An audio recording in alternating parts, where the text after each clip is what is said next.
Hey, everybody, I'm Couch Mike. I'm Tim. And that's Katia. Hello. And this is the Board Game Rundown, and we are live from two countries because we're worldwide. And Like we have Pitbull. Katia with us, which is awesome. That's right. You're officially international. Yeah. It's just too bad Mike doesn't have a pit bull there because you could be I Mr. know. Worldwide. Oh, But it's a missed opportunity. Yeah, But not a missed good joke, but it opportunity. was there. It was a joke. 'Cause my dog's butt had to be right in the intro, which is perfect. Yeah. Well, you're an ass. There's her ass. We're covered. I feel attacked. It's a snuggle attack from your dog. totally. I'm jealous. Mine went to sleep. So It's this or things get chewed on. So I choose this. Even though I have to fight the kisses. Yeah. So it's just like when I'm at Mike's house. die. He's got to fight the kisses. He's like, get off. Stop it's it. just like when Tim comes over. It's really weird. Strangely. I love that Bob still remembers me doing my taxes. Yes. We are, hashtag never forget. And the funny thing is that we're in almost April, so it's that time again that soon I'm gonna have to take some time off to my taxes. Yeah. Can't see a tunes in while doing chores. I don't know who this is. Facebook I know. That That says, could hey, be. yeah, all.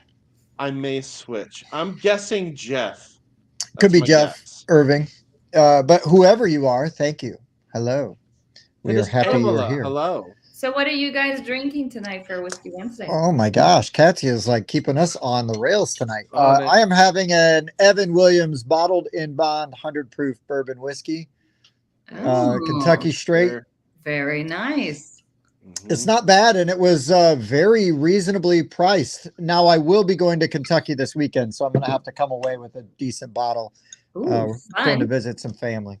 Of course, I'm going to Kentucky after Gamma, right? Like, because I'm actually going to be in Louisville for a couple days, but not during Gamma. But next year, I'm going to remedy. I didn't go to Gamma, but I had a friend pick me up a bottle that I'm going to get in a couple weeks. So I have no clue what I'm getting, but hey. Ooh, even better. Yeah. Cool. Yeah. Is that a mutual friend or is that somebody else? Yeah, Keith. I'm sure you know Keith. You've met Keith at he was doing the simulator for Yep, I have. Yeah, he's awesome. Like what a dude to run your game. Like, hi, like let's just sell your game. That's awesome. Anyone else coming to Who's Your Gamers? Huh? Ooh. That's a convention next, or is that this Saturday in that might be this Saturday in Indianapolis. Oh, no clue. Yeah. Not me, unfortunately. I'll be driving by Indy to go to Louisville. Oh wait, wrong one. There's Chris, our show. Hoping to be driving to Detroit this weekend. So well, you need there it is, local con this weekend. Oh, gotcha.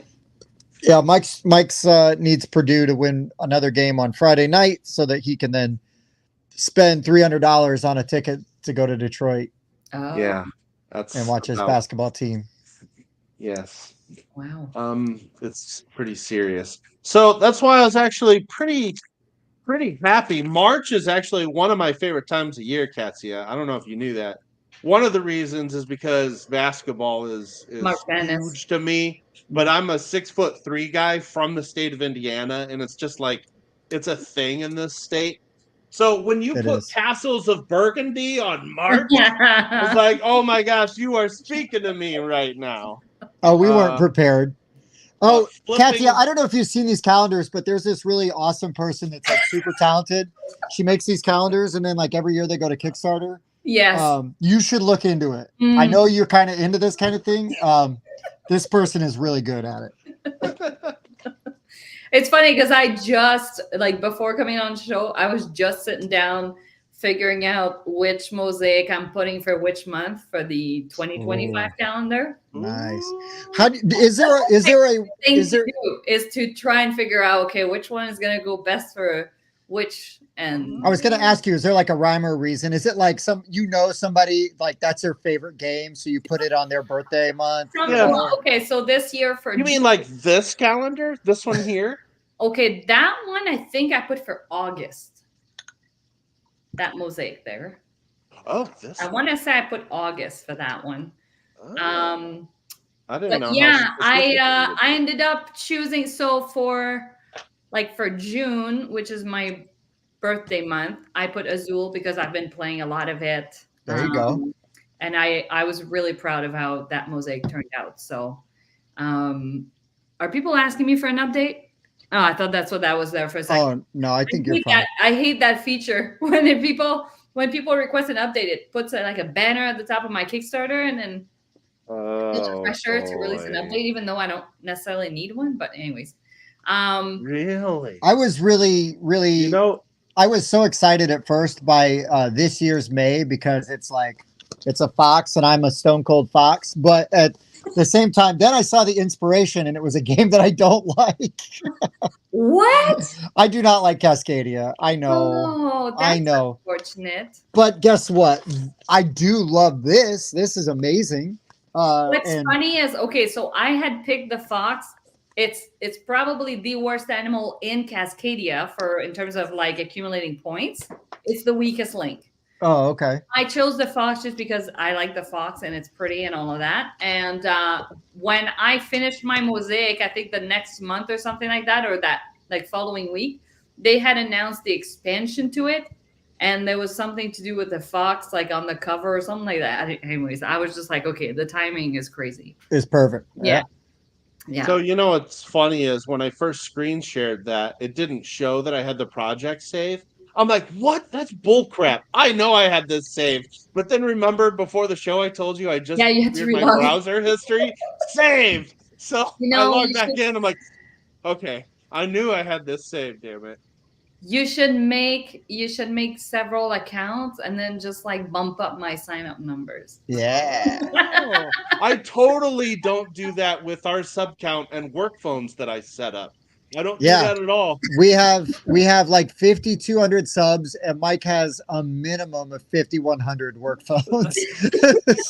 Yep. The rest are all our parents and grandparents combined. And everything. Yeah, nobody else watched this. Well, I'm trying. So you didn't like Cascadia. I'm trying to think. What did I put for this?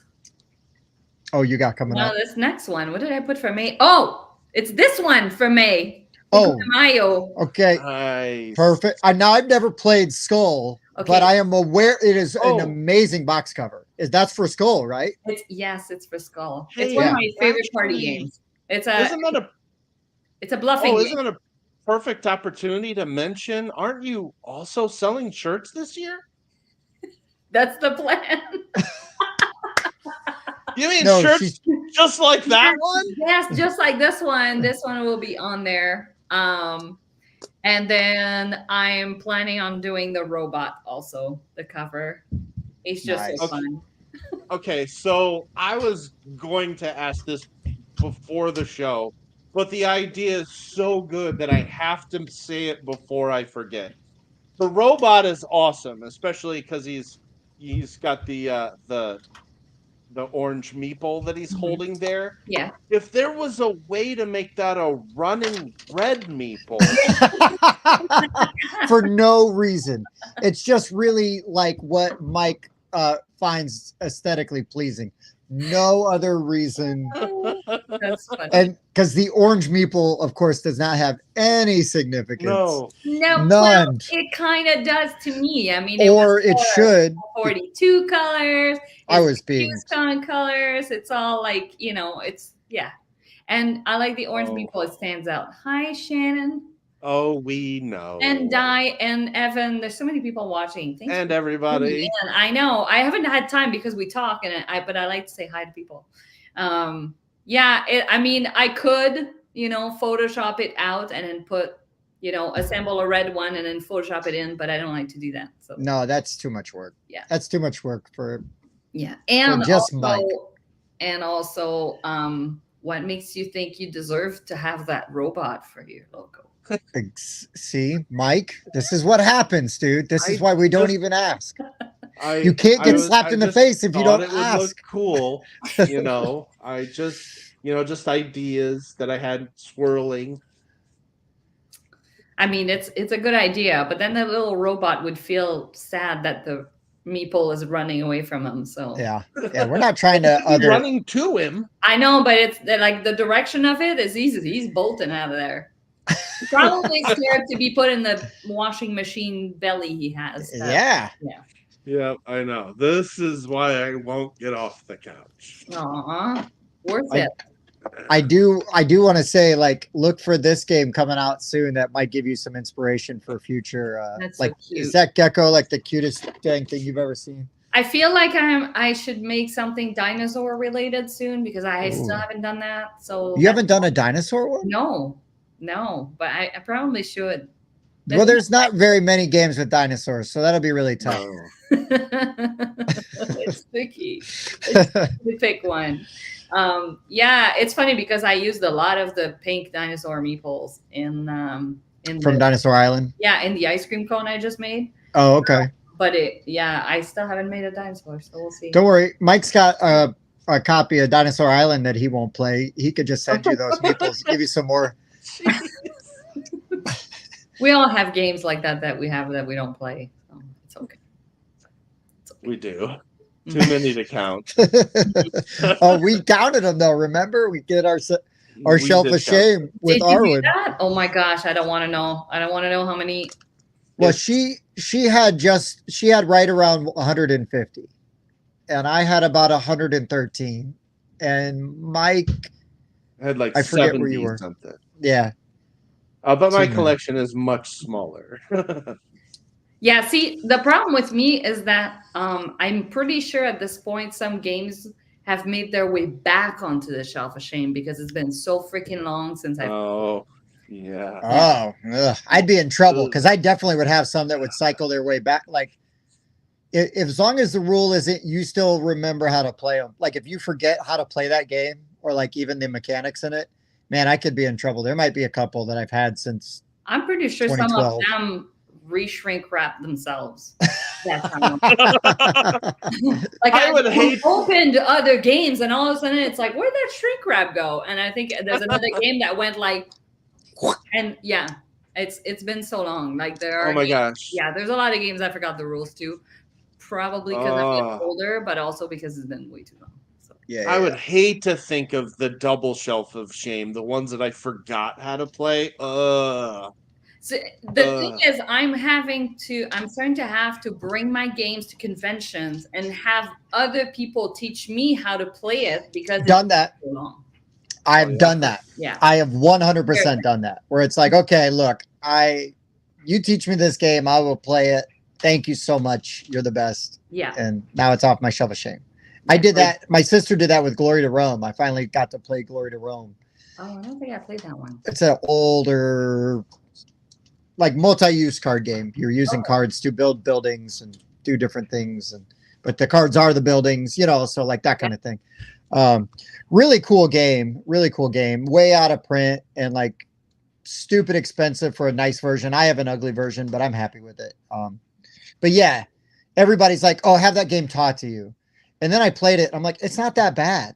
But I think for when it came out, it was way more complicated than a lot of games that are like it and do what it does. But now, like, you know how it is. You play a ton of games. You play a bunch of games. And then other games kind of come easier because you already understand how the mechanics work. So, whatever. Makes sense. Mike. Yes. Why are we here tonight other than just to chat up Katia? I thought it was to drink whiskey. Oh, yeah. Oh, it is. Oh, and by the way, so we actually haven't really talked about what we've been drinking much lately. I've been trying not to drink as much whiskey lately. Hey, oh my God, you know what that is? That's the Mitchell small batch. I have that in my cupboard. Nice. And you may know that because this one is within a few blocks of where Gamma was. But we have it here. You can buy it here in Canada. Yes, it is another Louisville bourbon. It's very good. But I knew that you would show up with a bottle. I'm like, I won't leave you hanging there. Good. So Good. cheers. Cheers. Cheers on that. Cheers on that. So of course, we dropped the link in the calendar in the chat there. So of course, I think everybody that's in here is already following. If they I mean, they should. aren't, let I'm me keeping know. track. I'll slap you in person next time I Yeah. see you. With the calendar. With the calendar. They're And I big. also think That's a pretty there's a good chance. strap. It's Yeah. large. It's okay? classy. Yeah. Yeah. I It mean, is. it's a big 12 by 12. You know what's funny is that the other day somebody asked me, any chance you can make your calendar bigger? And I'm like, how? Like it's 12 by 12. Yeah. Yeah. Okay, now is the time to do it. All right. So I'm gonna give away one of these in shrink, guys. So I still have one of this year's calendars in shrink. Now, to be fair, this calendar was out of shrink. Mike opened a new game, and then that calendar got shrunk again somehow. This is how it my happened. calendar. So I use it so I can show it to you. This is the one I'm giving away that's untouched. There's still 9 months to use it. Plenty of time. I'm giving it away also with silver and gold in shrink. So I would prefer this go to somebody that doesn't have one. So anybody that does not have one, please just comment. Everybody that comments will get an opportunity to win one, and I'll pick one randomly before the show's over. Mm-hmm. Now, and also Mike is going to sing silver and gold for us right now. They should specify that they don't have one in that comment, because otherwise you're going to be hunting. Oh yeah, that's true too. Yeah, that's true. That is true. And the kicker is that the silver and gold, I made a mosaic for that game in the 2025 calendar. So nice. Calendar, you get the game, you love the game. Guess what's in next year's calendar? A mosaic of it. So we did not plan that. We didn't even plan it, but that was a wonderful coincidence. Yeah. I love it. That's awesome. So yes, Mike has been meaning to give this calendar away for like 2 months, and it kept getting pushed back, and we kept going, oh, we need to find a good way to do it. And then finally Katia's coming on, and it's like, well, duh, like this is the time. Yeah. Like I said, people are still ordering them. So I mean, people are constantly finding out about it. It's not too late. It's not too late. Yep. And again, this month's mosaic is Castles of Burgundy, which I love. And next month's, you'll get it just in time for Clank. Oh, another one of my favorite games. Clank's so good. It's one of my favorites. Yeah, Clank is really good. Here's the irony, Katia, is I'm surrounded by, my birthday month is surrounded by two games that I absolutely love. Clank is one of my all-time favorite games, and I freaking love Five Tribes with a passion. Oh. And then there's Cascadia with this beautiful, again, I get excited every time I see this box. I'm like, yeah. And then I'm like, oh no. Well, see, Cascadia. I had put Five Tribes in June because it's my favorite game. So yeah, see, go in June. Smart. Yeah. Smart. You have excellent taste. But anyways, all of the months are bangers. So there's no losers there. Thank you. Well, absolutely. Shall we talk about what we were supposed to talk about? Yes. Outdoor games. Of course, we always defer to our guests on the topic. That's what Katia picked. Why did you pick this one? Because I'm an outdoor person. In the summer, I love eating outside, having cocktails outside, listening to music outside, and playing board games outside. So if I have access to some kind of picnic table or, patio set or whatever, then at some point, I want to be playing games on there. So not every game is conducive to playing outdoors, especially when it gets windy a little bit.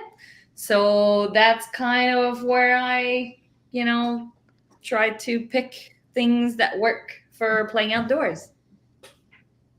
Agreed. I mean, that's where all of mine go.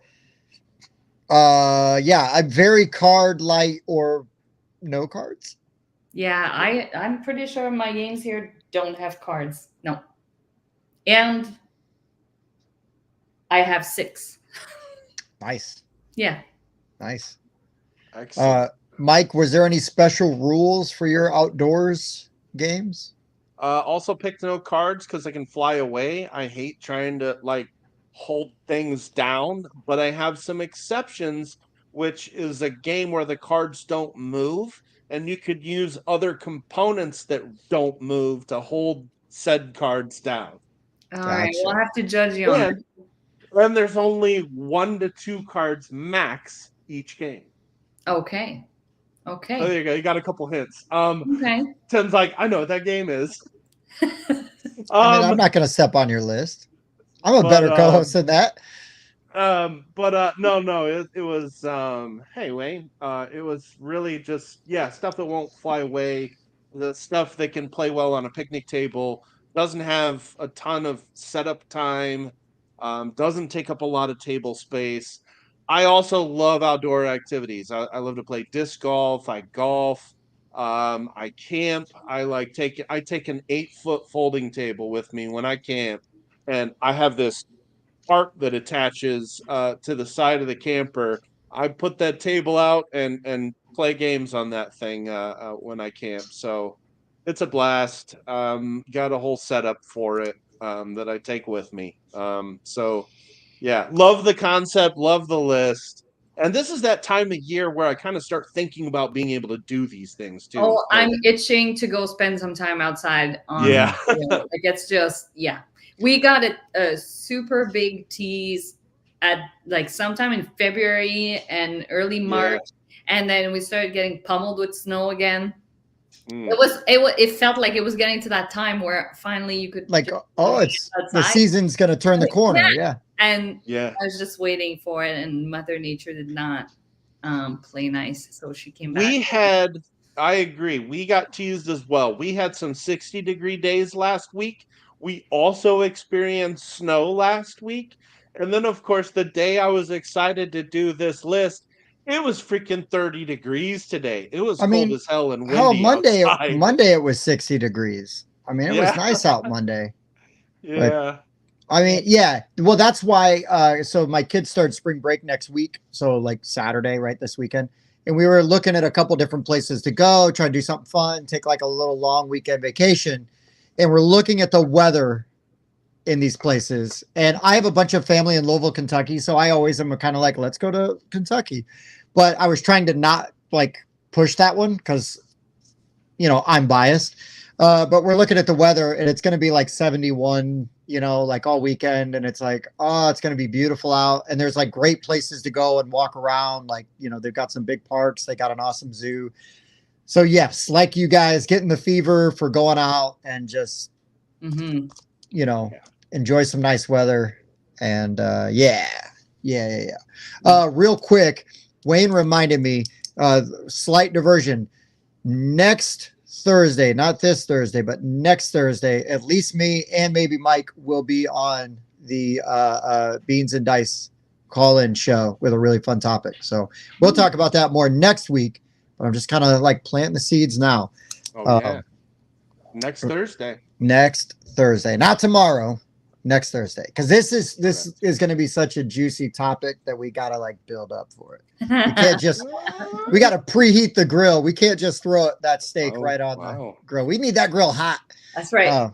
So he's even marinating the meat ahead of time. Look yeah, man, come on. I may look like an idiot, but I'm only like kind of an idiot. Let's get into these lists. Yeah, I've got at least 6, but obviously we'll go 5 in honorable mention, or we can go 6. It's Katia, you're the guest. It's your pick, so I don't care. And then what order do we want to do these in? I'm going with whatever I have here, kind of from 6 to 1. Okay, yeah, let's do it. This is my first recommendation. Is Downtown Farmers Market. Have you played it? No. I just got this in a trade from somebody. Okay, so I haven't played it yet. Okay. As someone who has done graphic design, my first complaint when I played this was that the artwork is just very Oh, it's very basic. Yeah. But you have to push past that. The way that it works is that you're going to end up drafting cards or tiles like these that have a point. It's not super intuitive, but the book explains it. But yeah, you're going to end up with a grid. And so you have a row and a column of things that score. And during the game, you're grabbing tiles and adding to your display, trying to place them in the right row and column to maximize your scoring. If you mess up and you have two, let's say that you're scoring on, you have to have less than 7 milk jugs in your row. If you put an 8th one because you're stuck with grabbing that tile and you don't have anywhere else to put it because it's going to screw up your scoring, if you place it there and that's adding an 8th one, then you're not going to score that entire row at the end. So you're trying to kind of, it's a puzzle, really. You're making your own, grid, and everybody has a different setup because everybody's got different scoring as well. And yeah, you're grabbing tiles from the middle, one after the other, and hoping that you don't get screwed too much. So that's, yeah, I played it with Di actually at QSCon. Nice. And I think Shannon, it was Di, Shannon, and someone else that was playing with us. And it's super fun. It's super fun. And it plays well outside because it's tiles. There's no cards, it's all tiles. So you're going to have your little display. So, I mean, you can't, like picnic table, if you have a tablecloth on it, you'll be good. But yeah, it just, you each have your little square in front of you, and there's a little market row, and that's it. Downtown market. Yeah, downtown farmers market. Downtown awesome. Farmers market. Okay. Yeah. So I actually, I put this as an honorable mention. I picked this up because I knew it was a small box game that was all tiles, and I could take it camping.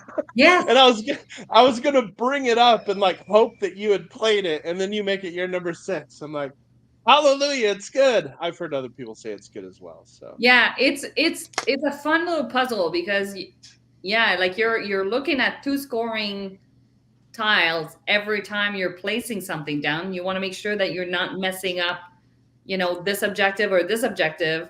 So it's, like you're having to just place it. You're like, okay, I'll put it here and hope for the best, and then see what happens next. But yeah, it's really fun. Nice. Yeah. That's a great pick. I wrote it down because I need to look this game up because it looks like one not only that is super fun, but I also love having games in my collection that I know I could play kind of with anybody. Yeah. And this looks like one that's very accessible and would be very fun. Accessible. The only thing I would say is the iconography of the scoring.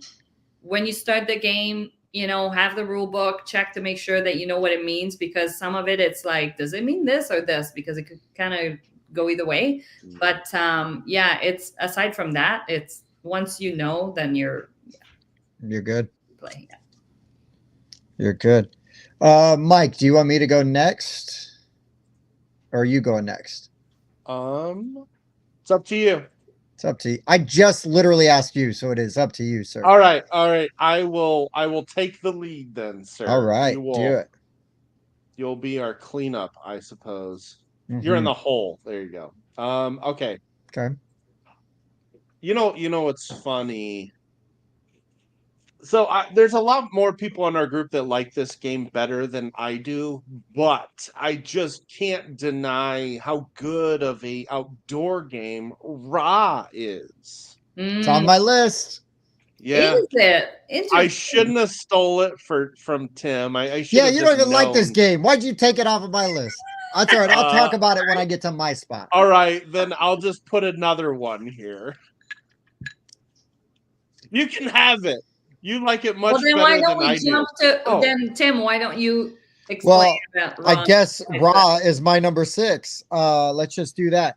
So especially with the 25th Century Games reprint of Ra, right? Yes. I've got the deluxe edition. It's got the nice chunky, bits. And literally, like, there's no cards, right? I mean, you're just drawing out the tiles, you're bidding on them, all that stuff. And it's just a very straightforward set collection kind of game. And the way the player boards in the new version, I mean, 25th Century absolutely crushed this reprint and this design. Like, they just did an amazing job. Can't The find enough old pictures of it. the old version, it was still really good, kind of ugly like some of those old games were, Yeah. and but the game was still really good, really solid. And yeah, this game, when they were reprinting it, I was already like, well, I'm gonna back it. And then it's like, oh, Ian O'Toole art, well, I'm definitely backing it. And then I was seeing like what it was gonna look like, and I'm like, holy crap, there's no way in hell I'm not backing this game. But I was very happy with it. It's, again, it's very accessible, but this is a game that's very easy to set up and play outside. The teach is quick. Those chunky bits are not flying away anywhere. And if it's wind is blowing that hard, maybe you should be playing games outside, unless you're going to do one of the other ones on my list. Because I got two that could hold up to the winds no matter what. Gale force winds, I would say. But anyways, yeah, Ra's fantastic. Sorry, Mike, for giving you a hard time. But I do really enjoy this game quite a bit, and was one of the first ones I thought of. I actually think this works out. I'll just switch my number 6 because I'm audibling my list. Go figure. All right, so I should have thought of this one earlier, and it was later than I should have. So my number 6 is the wonderful classic 2-player game of Hive. It's just got those wonderful chunky acrylic tiles, and you're just playing like an abstract 2-player kind of chess game where you got to try to get one of your insects on top of the other's queen bee. It's just a really good classic game. It's got a ton of replayability. It's really easy to teach, and it is perfect for playing outdoors. I didn't like that game. No, wow. I've never played it, so I don't know. Yeah. Oh wow. I don't remember why. I just felt it was but I could see why it's good outside. I don't particularly remember how to play it either. So it's back on your shelf. A shame. Yeah, no, so I don't. basically it's all the bugs have their own different movement, Okay. and they move around, and you got to get them on top of the queen bee there to win. Or you can surround her, is the other way to win. And she can get locked in based on certain movement. But yes, Wayne, I was going to mention that travel version as well, or pocket version. There are two different versions, and one specifically comes with like a bag to hold everything instead of a box, and the tiles are a little smaller, so it's easier to carry. So it is an excellent travel game, for sure. But yeah, may not be for everybody because it is a very sort of abstracted kind of, sort of chess type of game. That's not for everybody. So I get that. For me, those games, it's always the remembering which animal does what. And again, it's like I need like a player aid with me. It's funny. I'm not like a huge fan of chess, but I like those like 2-player abstract puzzles like that. Like Onitama is another one I really like. I love that game. I love that game. Yeah, Wayne, if you want to, I might play that on BGA just to learn Hive. I've heard a lot of people talk about it. And then I can be like, well, Katia says it's no good. Yeah. Katia does not like Hive. That means we don't like Hive. Trash game. I will be smoking a Virginia Slim while, drinking some Malort. Out of one of those long plastic filters. Yeah. Well, like awkwardly the holding cigarette it with 2 straight fingers. Yeah. Some smeared lipstick just to really sell it. Yeah. Some nice blue eyeshadow. I feel like, like a real, I don't know, crazy looking older lady.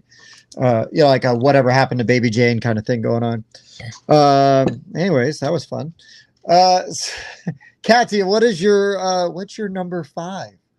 I'm gonna go with let's go with this one here. It's gonna be 5 just because of I mean, yeah, picnic table, maybe not. Again, it's like maybe if you have like the cloth or you want like a patio, like a proper patio, like glass top or something. But dice miner, Oh, I love Dice Miner. It's so good. it's pretty much all dice. The only thing you have that's not dice is your little power ability, and it's a very tile. heavy. It's a cardboard. It's heavy.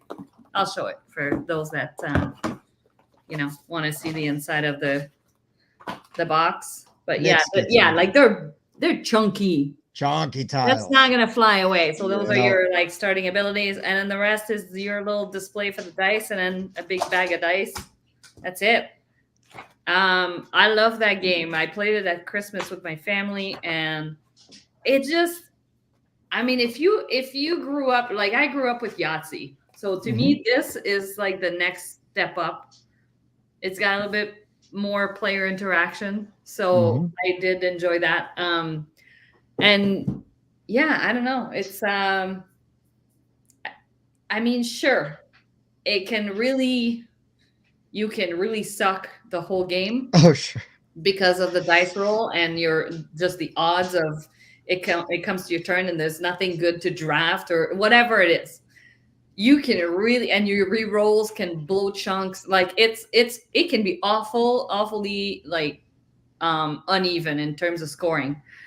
But whatever. It's a game that I play. It's 20 minutes long though. Who cares if you have a bad game? Like, I don't take it seriously. It's like, let's see what happens, and you hope for the best.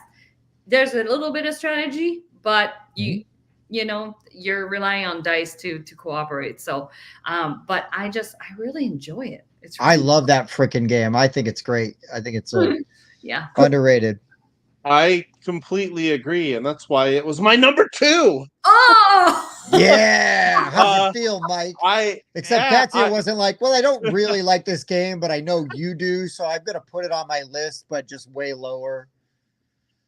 The only reason I put it at 5 is because of like if you have to have the right table, otherwise your dice are gonna fall in the cracks a little bit. So because it does. Like you end up drafting a fair bit and you need to keep them and then you re-roll. And so for that reason, I'm like, okay, I'm going to put it at 5, but that is true of any dice game. I don't think every one of these on the list necessarily have to like work with a picnic table. It is one thing I definitely considered for some of them though, but like, same. But it's really good. I love that this little game has asymmetric power. So every time I play it, if I'm playing a different power, I'm going to play the game totally differently. And it just gives it so much more replayability. I love this game as well. Great pick. I love it. That is a great really pick. Good pick. So good that Mike should put it as his number 2. So Mike unfortunately knows this about me, but it's not necessarily a bad thing. When we play games, depending on the group and like how comfortable we are with each other, like I can get loud, and get rowdy and like talk some trash. And we get a little crazy. And there's some games where I will like literally get up and like jump around and all kinds of crazy stuff. And this is one of them. First and Roll. So this game is a football game. The board is a football field. Okay. All of the pieces are magnetic except for the dice. So the football, you roll dice, you like basically like I'm going to pick what kind of play I'm doing. I can do red, yellow, or green. And whoever's playing defense picks out of one of those colors, so they can automatically like, counteract what you're trying to do. I played this game at Thanksgiving with my niece. She's 17 and she's very competitive. She beat me 28-0. I have been talking trash to her like I was the one that won. Okay. Wow. Like I've been talking so much trash to her for like 2 months. And so finally, I just showed up at her house and I'm like, it's happening. The rematch is happening. And, her parents are, watching basketball. My wife's watching basketball, and we were making more noise playing this game, yelling back and forth. She won the rematch, but it was 21-20, and it's because I went for a 2-point conversion with no time left. But I Oh. wanted the win, and I wanted it so bad. But anyways, we were jumping up and down. We were yelling.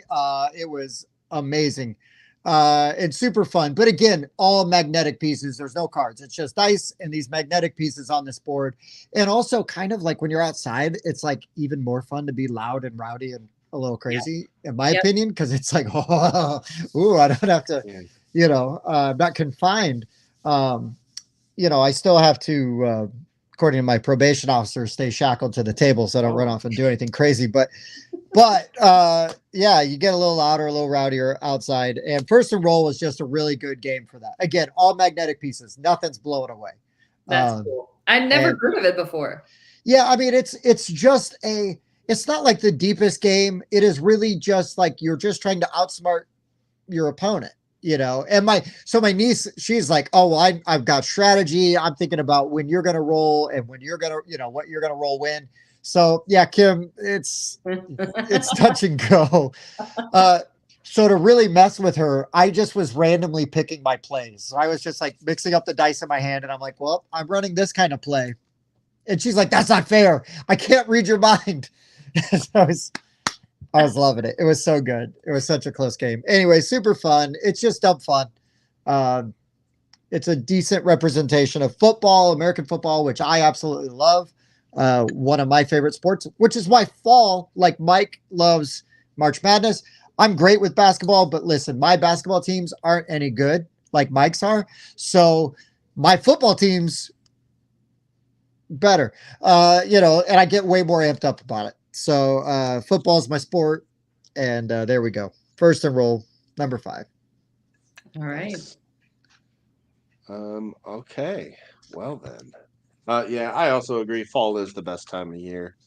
But it's really great to be outside in the fall too, though, because like the colors, the season, like it's not too cold. You know what I mean? Like, but it's like cool, and I can still run around and not like feel like I'm gonna die. Anyways, I agree with Kim, by the way. It's baseball season. Yeah. Listen, Kim, I can't get excited about baseball season until like June or July because I'm a Cubs fan, and we always start off really well, and then it goes by then. So I just kind of like don't get my hopes up, and then if we're still good by June or July. Now, hold up, though. Hold up. March Madness might be old news if you were like an Ohio State fan. Oh, yeah. You just lost yesterday. But if your team is still in the Sweet 16, we're just getting started, baby. Hey, Mike, my team plays on Friday too. It's just at like 2:45 because it's a women's Notre Dame game. But they're kicking ass and taking names. I'm loving it. Yeah, there's some tough ladies. Very good. They are tough. I love watching them. They're scrappy. They're very good. All right. My number 5, I actually just learned recently, and this is Dandelions from All Play. So this has an outdoor theme. It is a quick little game that plays with just dice and these thick wooden markers that aren't going anywhere. And amazingly, this is a roll-in move, and it works so extremely well. So the concept of this game is you're all going to start on one tile. You're going to roll 2 d6s, and then you're going to move your guy. Where you end up, you're going to place that die. So, for example, if I roll a 4, that's going to put me here, and I'm going to drop my 4 here. And then if I roll a 3, I'm going to end up on this spot and drop my 3 here. But whoever ends up with the most dice on each one of these takes territory control over them and scores them at the end of the game. And so seeing these different options come available to you, I said 2d6. It's way more than that. You roll a whole pile of them here, and then you're slowly deciding how to divvy these up as you go round and round, and you're trying to leave more of them on certain tiles, which will also get modified by the number at the bottom. So, of course, you want to try to leave more on this tasty higher one here, which is usually a 5 or a 6. I was just fascinated at how simple this game is, but it provides so many difficult decisions on which die you're going to use as you're going around this thing. And then it becomes this, just like I said, super interesting territory control game with actually a bit more crunchy scoring than you would expect, multiplying your pips by the number on the tiles there. And yeah, dandelions. Kind of like a Mancala system almost. I maybe. Well, I mean, you are leaving the die where you end up, but you're not putting. Oh. Yeah, I don't know. You're not putting resources on every tile, though. I guess would be the difference. Okay. Only on the number that you end up. But yeah, just I was just really fascinated by this little game. I really need to pick this one up. I just learned this one a few weeks ago, and was really impressed with it. It's the same publisher that did Mountain Goat. Oh, I like Mountain Goats. Yes. Yes. I love Sequoia. It's kind of the same idea where you're trying to claim the higher stack of flowers or whatever petals per card. But yeah, it doesn't play well outside because it has like 12 or 10 cards that are laid out that you're putting your stuff on. So that one better for playing outside for sure. And it's chunky. It still has like that recognizable I think it's board game tables that makes those. Yeah, all play board game tables. Oh yeah. Yeah, they just changed their name, but yes, board game tables. Yeah. I love so many other. Just the tables, and then they got into the game business, and it's like, yeah. Didn't they do bags too? I could have swore I had a board game tables. Yeah. Yes. They make great bags. Yes. Yep, they really do. Yeah. I think that's probably why they changed their name. I mean, they make a ton of games now. They are really putting out a lot of quality games here. Mm-hmm. Yeah. Is it back to me already? Ooh, it is. Okay. It is for number 4. It is number 4. I'm going to go with a 2-player game. Ooh, okay. And you cannot dispute that this plays beautifully outside. Ooh, I've not played Shobu, but my God, it's so good. Okay. It looks People had told me it was really, really, really good. And I finally broke down and bought a copy when I was at a convention. And I'm not going to open everything, but I'm going to show people who don't know what the game looks like. But you're getting wooden boards and rocks in your game, like actual rocks and stuff. This is Smirk and Dagger, right? Yes. Yeah. I had some kids at Origins like just going nuts about this game. Please continue. So the way that it works is that you have in front of you a brown board and a beige, like a white board, and you're either playing blacks or you're playing white. So on your turn, you have to, on one of the boards in front of you, you have to make a plan move. So you have to make a move that when you do your actual move on a different board, you'll be able to move the stone without any like blockage or anything like that. So there's like a planning phase. And then what you have to do is that, so if I made my planning phase on a brown board, my actual move will have to be on a white board, either the one here or the one across from me. And you're ultimately trying to kick off all of the opponent's stones off of one board. Doesn't matter which of the 4, but as long as all of their stones are gone, then you win. It just gets better the more you play it, because the first time you play it, you don't necessarily appreciate how you can block yourself. And then when it happens, you're like, oh, I'm really stuck now, because you end up, the fact that you have to play on like certain boards and you have to make the same move as your planning move. That's the thing. It's like, if I moved forward, then my actual move is going to have to move forward. So at some point, you might end up with all your stones are too far that you can no longer come back. And then you're like having to be creative in which board you use and which, it's like I said, the more you play, the more you will see those things happen and you appreciate the genius behind this board game.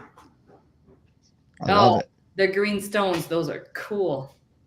This sounds fascinating. These are exactly the type of abstract games I really enjoy. I can't recommend it enough. It's a 2-player game, but it's beautiful. Like it's fun to play with, and it plays. I'm pretty sure these people are playing outside. I see a tree in the definitely. Yes. My point right there. It's an outdoor game.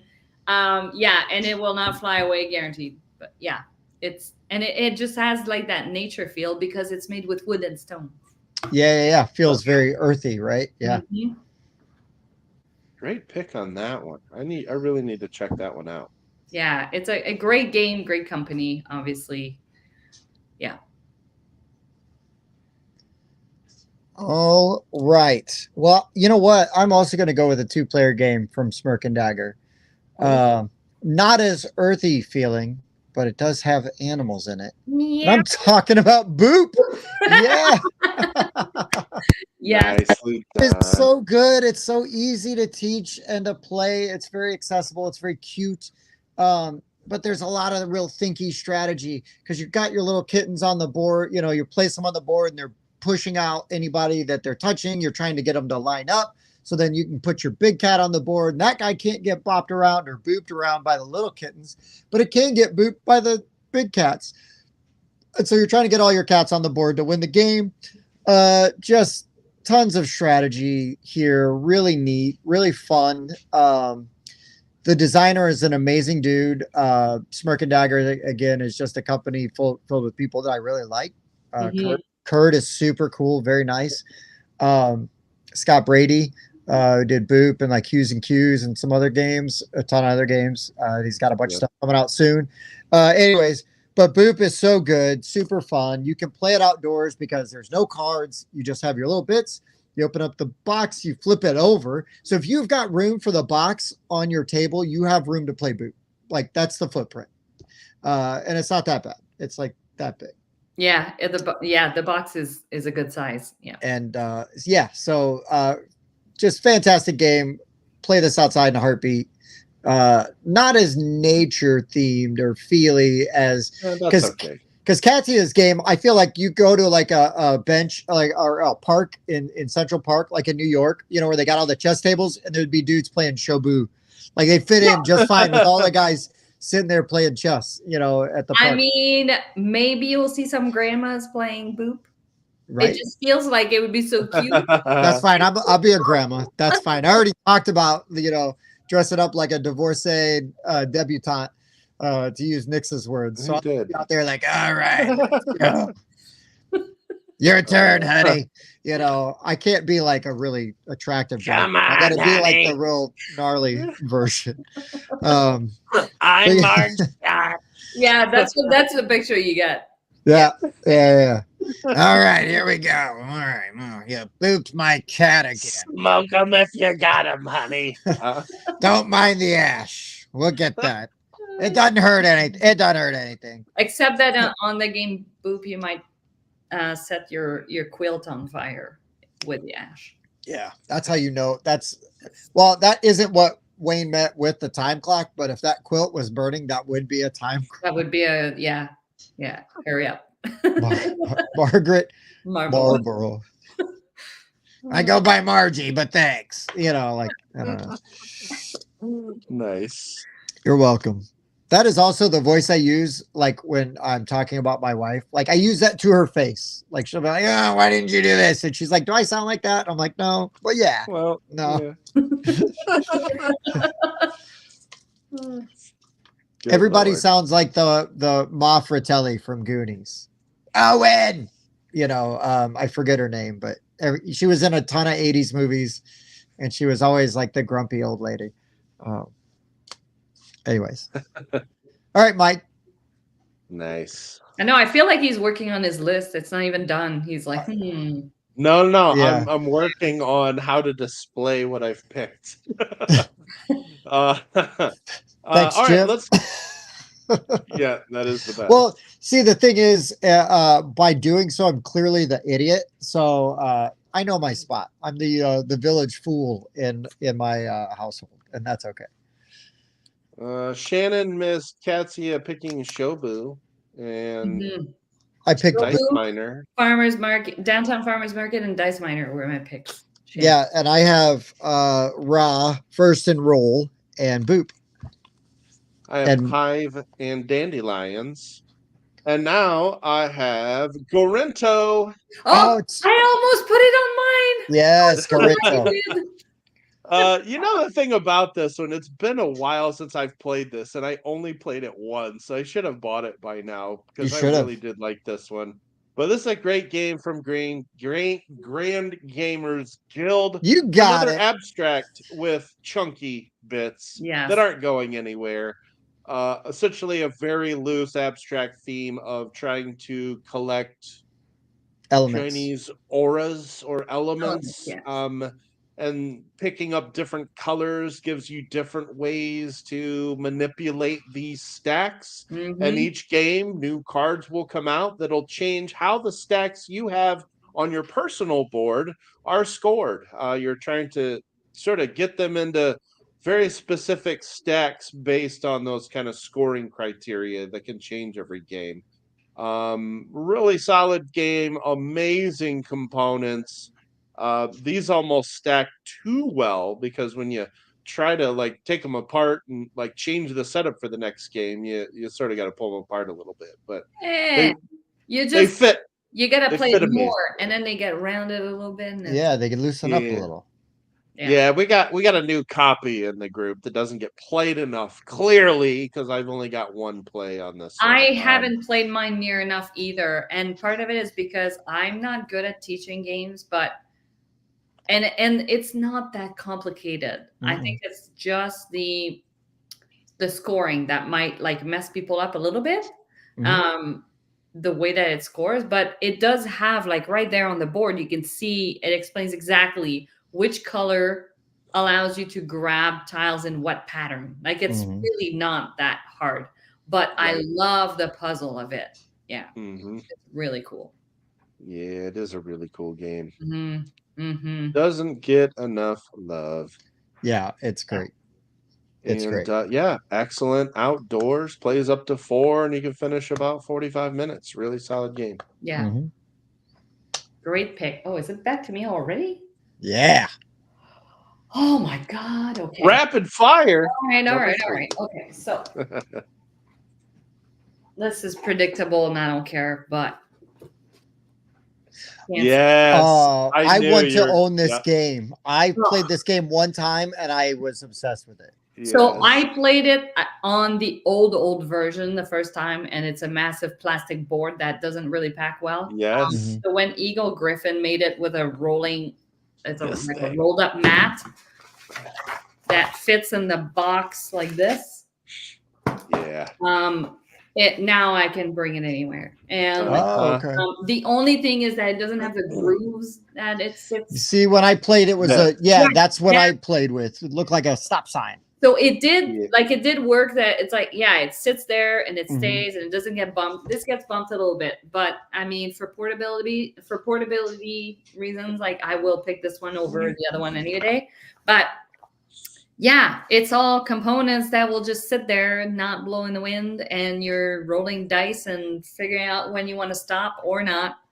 I freaking love this game. We play it all the time. I played it with my family at Christmas, and my mom was... Honestly, I was like, wow, I will never go to a casino with you because you're out of control. She was so funny. As she was just like, just one more, just one more, and one more roll. And then it got to the point that I'm like, she's going to make it to the end in one shot. And then she would bust every time. Like she would get to an uncomfortable place that I'm like, anybody in their right mind would stop right here. But my mom was like, Dad, just one more shot, and like it was just me. Yeah, that's great. Fantastic game. It is. Shannon says she's no good at it. There is no being bad at it. There's just bad rolls. I mean, you have to know when to stop. You're right. You do if you get greedy, you can. Yeah, there is such a thing for sure. But I've also seen people be super lucky at it. Like we did a tournament at USCon the one year, and the one guy went from being on like not having anything on number 7 and then ran the whole track almost in one shot. Like he was just rolling 7s every round, and he's just, he'll just keep going because I have the 7. And normally at some point he would roll something else, but yeah, he just crushed it. That's awesome. Yeah. That's awesome. Oh, they're talking about Foundations of Rome in the chat here. And would I use it to start the bonfire? No, I'm not a savage. That game's too expensive to burn. It's a good game. I enjoy it. I don't like it very much. I blame Bob. I like it quite a bit. Strong words. Okay, so my number 3, again, talked earlier about how I like to get rowdy, yell, jump up and down, move around. And this game you could play anywhere. It's all self-contained. It is Clask. Clask is with the magnetic pieces and you're bopping around, you're trying to score goals. You know what I mean? It's kind of like, Clask is really good, really fun. And again, it's almost like when I play air hockey or anything else with anybody, I won't be like a total maniac to a stranger, but if we're friends, look out. And unfortunately, Katia, we're friends, so you know. I guarantee you're gonna crush me at that game. I mean, I'm not saying I'm gonna win, but I will talk trash, and even if I lose and don't score anything, I will still talk trash like I just won, 10 games in a row. Well, we'll see. And yeah. So Wayne, you're right. Like, so I went to like a game night at a friend's, or no, it wasn't even a game night. We were like, all of our friends' kids were like getting together, and then the adults were like, oh, we'll get together and play some games. Now I'm the only like hardcore gamer, like out of this group of adults. So I try to be very like wary of what I bring around, like there's some things that are awesome, like always go over well, like Telestrations, but I brought Clask one night and it turned into a thing. Like there was a line, like people are like, no, I got next game. I got winner. Yeah. Like it very much blew up, into a thing. Yeah. And then, yeah, Wayne, I did not watch the Clask World Championship because I know that I'm okay at the game. I'm not good at it. And you get like anything, you get people like, that's their life, man. That's a lifestyle choice. And it's fun. It's just a really fun, really good game. And I think that in our hobby, sometimes the dexterity games get looked over a little bit, and I get it. It's not a Euro, it's not solvable, and some people really like those kind of games, but I like I like everything. And, I like everything, depends on what we're doing and the group I'm with. And so Clask, it was, again, thought of it like we're talking about playing games outside. I'm like, you can play that outside, like it's not going anywhere. And super fun. Really enjoy Clask quite a bit. Great pick. I have not played this. I'm also usually really good and very competitive at dexterity games. So I really need to play this one. It's up there on a shelf. I don't claim to be good at very many games, but I am very good at dexterity games. You might like my number 1 then. Ooh. Okay. I guess it's my number 3. It's time for me to get a little bit rowdy on a pick. I might as well have one party game in here because I mean, there have been plenty of times I've taken this game camping, and after a night of drinks around the fire, we go back to the table and we'll play The Chameleon. Oh yeah, I want to play this. So this one here, I compare it to Spyfall. Did you ever play Spyfall? I did. It was okay. So I think what made Spyfall really difficult is that you had that book of locations, and everybody knows what the location is except for the spy. And so you have to ask somebody a question that has to do with that location. That person has to answer your question and then ask someone else a different question. That's really difficult to do. Like, especially even if you're a gamer, one, turning it into a question was difficult, and two, figuring out how vague your question has to be can also be very challenging, even for gamers. I feel like the Chameleon solves this, and it does a similar thing where instead of like a book of locations, you've got a category here with a bunch of words that match the category. Everybody except for the Chameleon is going to know what the secret word is. So I don't know, let's just say it's Lion King. All I got to do is say a word. I don't have to ask a question. Somebody doesn't have to answer it. All I got to do is say a word, and we're going to all say a word. And then at the end, we're going to try to guess who we think the Chameleon is that didn't know what the secret word was. I could see how that would work better. It's so much easier than Spyfall. There's no AP. Like, you might spend 10, 15 seconds coming up with a question, but sometimes people would sit on those questions for far too long. And while I enjoyed Spyfall, it would really bog down because it was difficult, even for gamers. You can get anybody to play this, and I've had so much fun playing the Chameleon. It's really easy to pick up. Diana's right about one thing as well. If you're the Chameleon and you're the first person that has to say a word, you're probably going to get called out. You can if you get away with it, you are an awesome Chameleon and you deserve praise. And when you do it, it feels so good. But it's a really fun game, and those opportunities do present itself. I can see how it would be like anxiety inducing if you're the Chameleon and you go first and you say a word and then you start hearing everybody's words and see how far off yours is. Yeah. It can and be, you're like, and one of these things is not like the others. Right. And then sometimes you can be that person that goes super vague and you just go dancers, and everybody's like, what? That's way too vague, so but Diana, I remember the people that I played Spyfall with a lot, they would just make a copy of the book, so everybody had a copy of those locations for Spyfall. One was if one person's staring at the back of the book too long, so you give everybody a copy of the book to know the locations. Well, yeah, this one I think solved a lot of the issues that Spyfall had. It's amazing though, because they don't consider, it's not the same designer, it's not a re-implementation. They don't give credit to Spyfall, but it is so incredibly similar.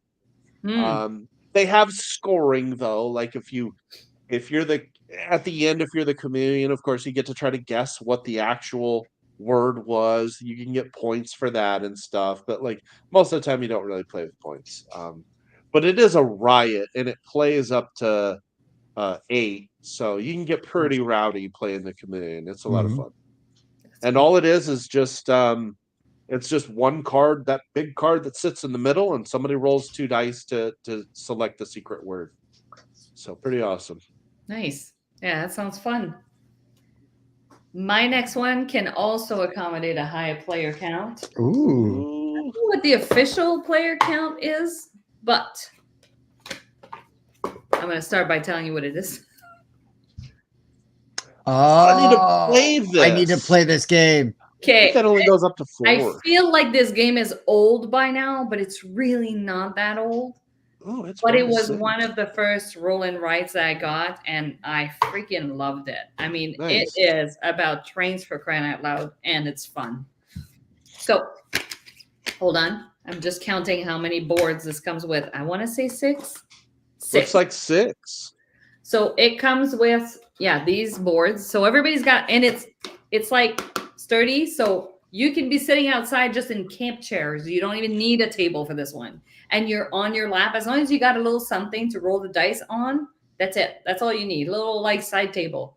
And so everybody's going to have their board like this. And the dice that you roll tell you which terrain or which piece of like road or railroad to draw in what kind of shape. And you put it onto your board. You're going to score by exits that you connect in one shot. If you put stuff in the middle, you get points for that. You get points for longest road, longest railroad. it's just super easy to play, and everybody's there with their little board, and it's amazing how differently people set up their paths in one game. And then the blue box comes with rivers and lakes and things, and every box has a different kind of like expansion dice that you can play with. Everybody has to draw the same track every time, right? You roll it, and that's what everybody draws. From wherever you want on the edge. And yeah, like I could start a railroad here, and then when we get a piece of road, I put it over here. Like you honestly, like you finish a game, and when you tally up your score and somebody says, "Oh, I scored this," and you're like, how? And then you check their setup, and it's like, oh wow, yours was really tidy. Look at this mess. And it's it's so fun. And I play this one by myself just to try and see like how high of a score I can get. But I don't think there's an official solo play. I don't know. I just kind of like drawing this stuff to see how good I can get on it. But just it's perfect for outdoors. That's literally all we have. Yeah. This game goes on sale online all the time. I just need to pick this up. Same.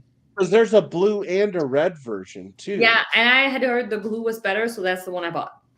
Nice. The red, I think, is something like volcanoes. Okay. And I was told it wasn't super like thematic in terms of how it works. Gotcha. I don't know, but I really like the blue. Yeah. So the way you explained that mechanic, have you played Karuba? Why does that sound familiar? Is that the one where you connect? You're building the paths and everything, and one person draws, but you can put them wherever you want. It sounds so similar to that. Yeah. Well, you say draws, but you mean pulls tiles out of a bag. Yes. Not draws. So this one, you're rolling the dice. But the thing with this one is that, like, as the game goes and you've created your mess of roads and railroads, then you're getting to like, okay, we only have 2 more dice rolls. And then you're looking at your thing and you're like, I really need an elbow piece. Like I need to be able to connect this to this, or like, and then it just becomes really desperate. And sometimes you end up the game and you like couldn't connect a big chunk to somewhere else. Or like if you play with the lakes and rivers, I know that you get penalized for something that's not like, if your river is not, I think there's like, it has to exit on both ends, and if it doesn't, or if it's just a piece of river that ends up nowhere, it doesn't count at all. So like you end up like stressing out. You're like, oh my god, I really need this to show up. And so I think that's part of the fun for me. Mm-hmm. I like that. But some people might not. That sounds awesome. I'd love to play that. I gotta pick this one up, and I love Karuba, and that mechanic sounds so similar. I'll definitely get this one. Yeah, it's fun. Like you put in the corner which round the dice were rolled, just so that you can keep track of, okay, so I drew this piece, I drew this piece. Okay, my 2 pieces are there from the 2 dice, and then you move on to the next one. So like you have a way to kind of like write, to keep track, because otherwise you can go, like if you go back and you're like, wait, did I draw this one? Or like if you don't keep track, then you're gonna probably miss something. But yeah, it's super good. All right.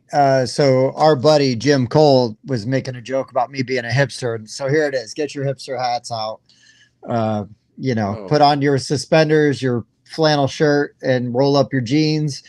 Because I'm going to go back in the day. This was literally a game that before I was even into the board game hobby, that I was playing around campfires. But I will pick the board game version of it. Because we just used a deck of playing cards. And you only needed 1 card per player when we called it Mafia back in the day. But I'm going to talk about Werewolf, but I'm going to use the version of Wolves of Miller's Hollow, because this is the very basic. This little square cards, and you're either a werewolf, you're a villager, and then Wolves of Miller's Hollow, unlike One Night Ultimate, where there's 99 different roles. No, it's very straightforward. There's just a handful of roles. And they're very optional. And you just go, boom, I'm a werewolf. I almost said cop, but you're Because in Mafia, there's 2 Mafia guys, a cop, and then everybody else is, is just citizens. But yeah, we used to sit around the campfire drinking beer, and everybody, you just hand out the cards. Everybody just sits back in the chair, looks at their card. Okay, and then somebody's moderating, and we just go around and play this for hours. Just and you gotta have your poker face on. Oh yeah, totally. I like those games. Yeah, and again, just having fun, sitting around bullshit with friends, and then the running jokes from the previous game, games carry through. And we would always do a thing where, like, whether it was Mafia or Werewolf that we were playing, is we would always start where everybody go around and introduce themselves. So you'd be like, hey, I'm a Tim. I'm just from around the way, but I'm just like a businessman, straight up. Nothing funny going on here. That's when we were playing Mafia, right? That's what you would do. And then, when we're doing like Werewolf, it'd be like, oh, I'm Tim and I run the tavern down the whole, right down the road. Nothing weird there. And then everybody else has different characters, right? That they all just build off of whatever somebody else said. Yeah. Again, those are my groups. Like, we just get really stupid and kind of crazy with things. But it was just so much fun because you'd have these people that would never play a board game. They have a few drinks. They loosen up. We're all just hanging out around, a campfire, and everybody just starts having a good time and being goofy. And it's like, I, freaking knew it was you, the whole time, blah, blah, blah, and yeah, it's just a good time. This was the first version of Werewolf that I bought. It's very basic. It's very simple. There's other versions, right, of these kind of games, but they're not always conducive to play outside because they got a lot more components and different things going on. This one's very simple. You can have a couple beers, you can play it, and you don't have to keep track of much. Just gotta occasionally look at your card. Okay, yeah, I got it, and you're good. So, yeah, Wolves of Miller's Hollow OG version. Nice. So it is. I had to. It took me a second because that's the one. Is the Werewolves of Miller's Hollow. Excuse me. Oh, okay. Yeah, I'm too lazy to say the full title. I just Werewolves of Miller's Hollow. I knew of this game. I've never played it. I need to check it out because I love One Night Ultimate Werewolf. Yeah, this is just like a very streamlined, stripped down version. So this is why I don't think we've played the same version of Werewolf. I've never played a version of Werewolf that has like 100 rolls. I don't know where. That's like I played one where I feel like there were 4 or 5 different rolls. I thought One Night Ultimate could play not 1 to 99, but like 5 to 99 players. Isn't there a version? I played. Yeah, I remember there being like several things you could be, and it was confusing. One of the old original Werewolves you could, but One Night condenses it down into a 10-minute game. Okay, so maybe it was just Ultimate Werewolf or something, but it was Bezier. It was them because my brother-in-law bought a copy of it, and we tried playing with all the extra stuff, and we're like, Tim, let's go back to your version. So, anyways, what do you got, Mike? What's your number 2? And why is it awesome? It's a game you like a lot. It's got strategy, but it can get a little bit rowdy. I'm going with another all-play game, and it's QE. Oh, yes. I really like QE. I love this game. First of all, I really like auction games. I like bidding games a ton. And in this game, they basically say, hey, you can bid any number you want. You can write down any number. And the highest bidder is going to win. So why wouldn't you put down the highest number every time? Well, because we're quantitative easing. We are countries printing money to stabilize our economy. But whoever spends the most money bankrupts their country and cannot win. So you want to be the person usually who spends the second most amount of money, who's getting a deal every once in a while. Oh, I love this game. And is buying these properties. And what's great is, so like the auctioneer sets a price and they'll just like put a number down. And let's just say it's 500,000. Everybody else writes their number down and hands it to the auctioneer in secret. Nobody knows what the winning bid is. Okay. Now there is a thing you can use where once per game you can look at what the winning bid is, so you get a little bit of information.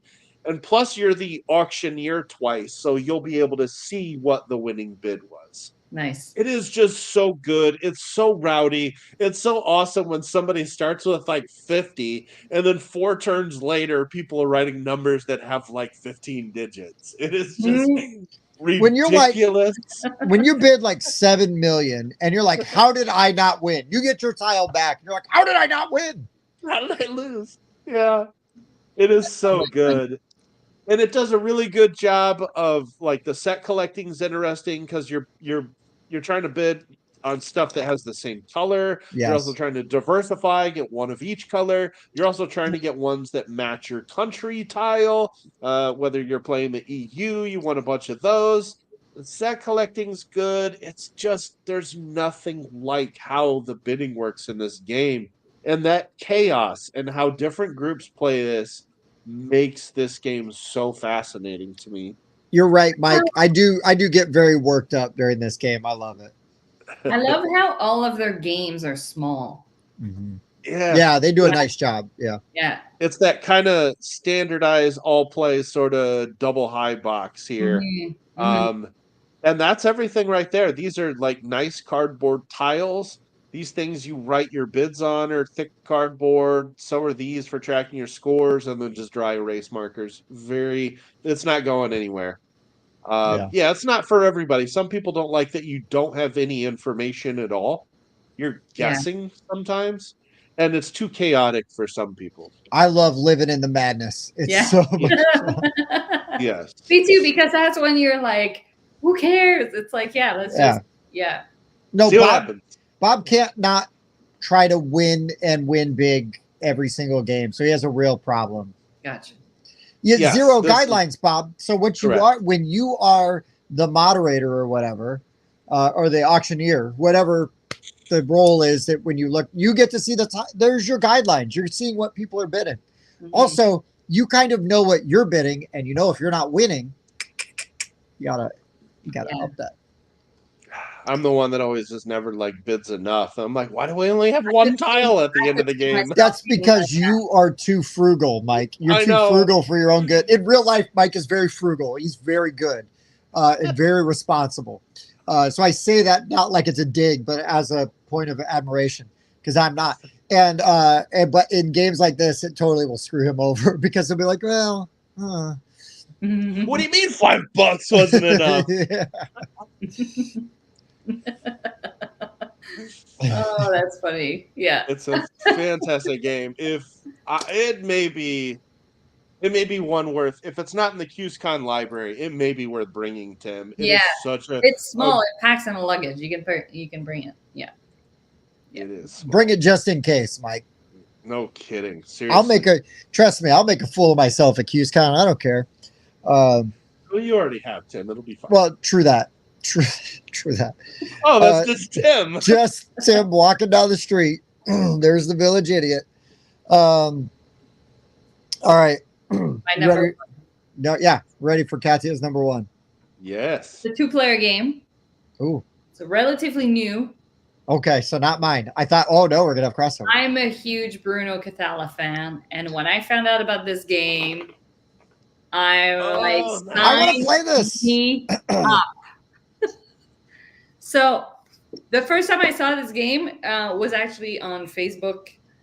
Board Game Shots had done like the photo shoot of the game.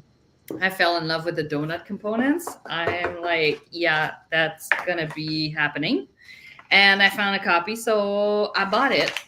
It's super conducive to playing outside because your board is these 4 tiles here that are different, on each side. So every time you play, you can decide to, rotate or whatever. Like it's randomly set up. So one person is brown donuts, chocolate donuts versus vanilla donuts. And awesome. If you have ever played Othello on like Nintendo or anything like that, this will feel familiar because you're trying to make a row of 5, either horizontal, vertical, or diagonal. And what happens is that if you end up wedging yourself in between 2 of your opponent's donuts, you will flip those donuts over. So you have to be the one to place yourself in between in like an available spot. You're like yoink, and then those flip. The cool thing about this game is that when you place your piece, where you place it dictates where your where your opponent is going to be placing their next one. Oh. When you're playing, so remember that you have like 4 of these. Okay. So yeah, if for example I'm placing my piece here, that means that my opponent is going to have to place their next one on this axis. Oh, because of the... Yeah. When that line is full and the person cannot place their piece there, they can now place it wherever they want on the board. So that gets dangerous. Yeah, it's just such a good game for that aspect of like all of a sudden you're like, ooh, I'm only 1 away, and then the person will go and like wedge themselves in a place and it flips, and it's all of a sudden you're like, okay, I'm not even close to getting a row now. Sure. Just and the fact that you have to like kind of plan ahead with that, where you place it, where they're gonna have to place theirs, and then that might set you up, and like I just love that puzzle. And I mean, this is like, how fun are these? I love Othello. So you had me at Othello. Oh yeah, you're gonna want this game. What are those made of? Wood. Donuts. Those are wood? Nice. It's printed on wood. I know. Don't they look delicious? Like, I just have to get this game. Yeah, same. I just wrote it down. It's on BGA. Yeah, it's it came out not very long ago. But honestly, when I saw that it was a Bruno Catala game, I'm like, this is a no-brainer. I'm gonna like this. Oh my gosh. I know people don't like to buy off of this website, but there's a huge website, starts with an A. It's $11 on there right now, folks. Just saying. Sounds like I just bought a copy. That's crazy. I'm adding it to my cart. I bet you if that website, you went on the Canadian side of it, it's like $35-$40. It's it's not good for us to buy that. Is the Canadian one called Cronuts? No. Do you have to go to a Tim Hortons to get it, or can you buy it at a... This is like a French company, and they call it donuts. It's Conforge, right? They're French. No, they print in French, I'm pretty sure. Dang, it'll be here Friday. See? Sorry. Right? It's on BGA and everything. I've been wanting to try this. I can be of assistance in the shopping addiction. But honestly, this one's like, it's a 2-player game, if I didn't mention it. But yeah, and the fact that the tiles are double-sided, every time you play, it's going to be different. And the person's going to play the games are never going to be the same. You're welcome, Shannon. Yes. And no, I don't get commission from them for pumping up their game.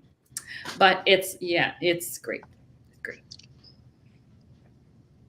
Oh, wait. What is donut holes that they call them Timbits? Timbits. Oh, no. Why? Yikes. Why? I don't know. I just feel like my bits sound... Oh. I mean, you can go and look to see if you think they look like that, but I'm pretty... Yeah, they call them Timbits. I don't know. I'm pretty old. They might.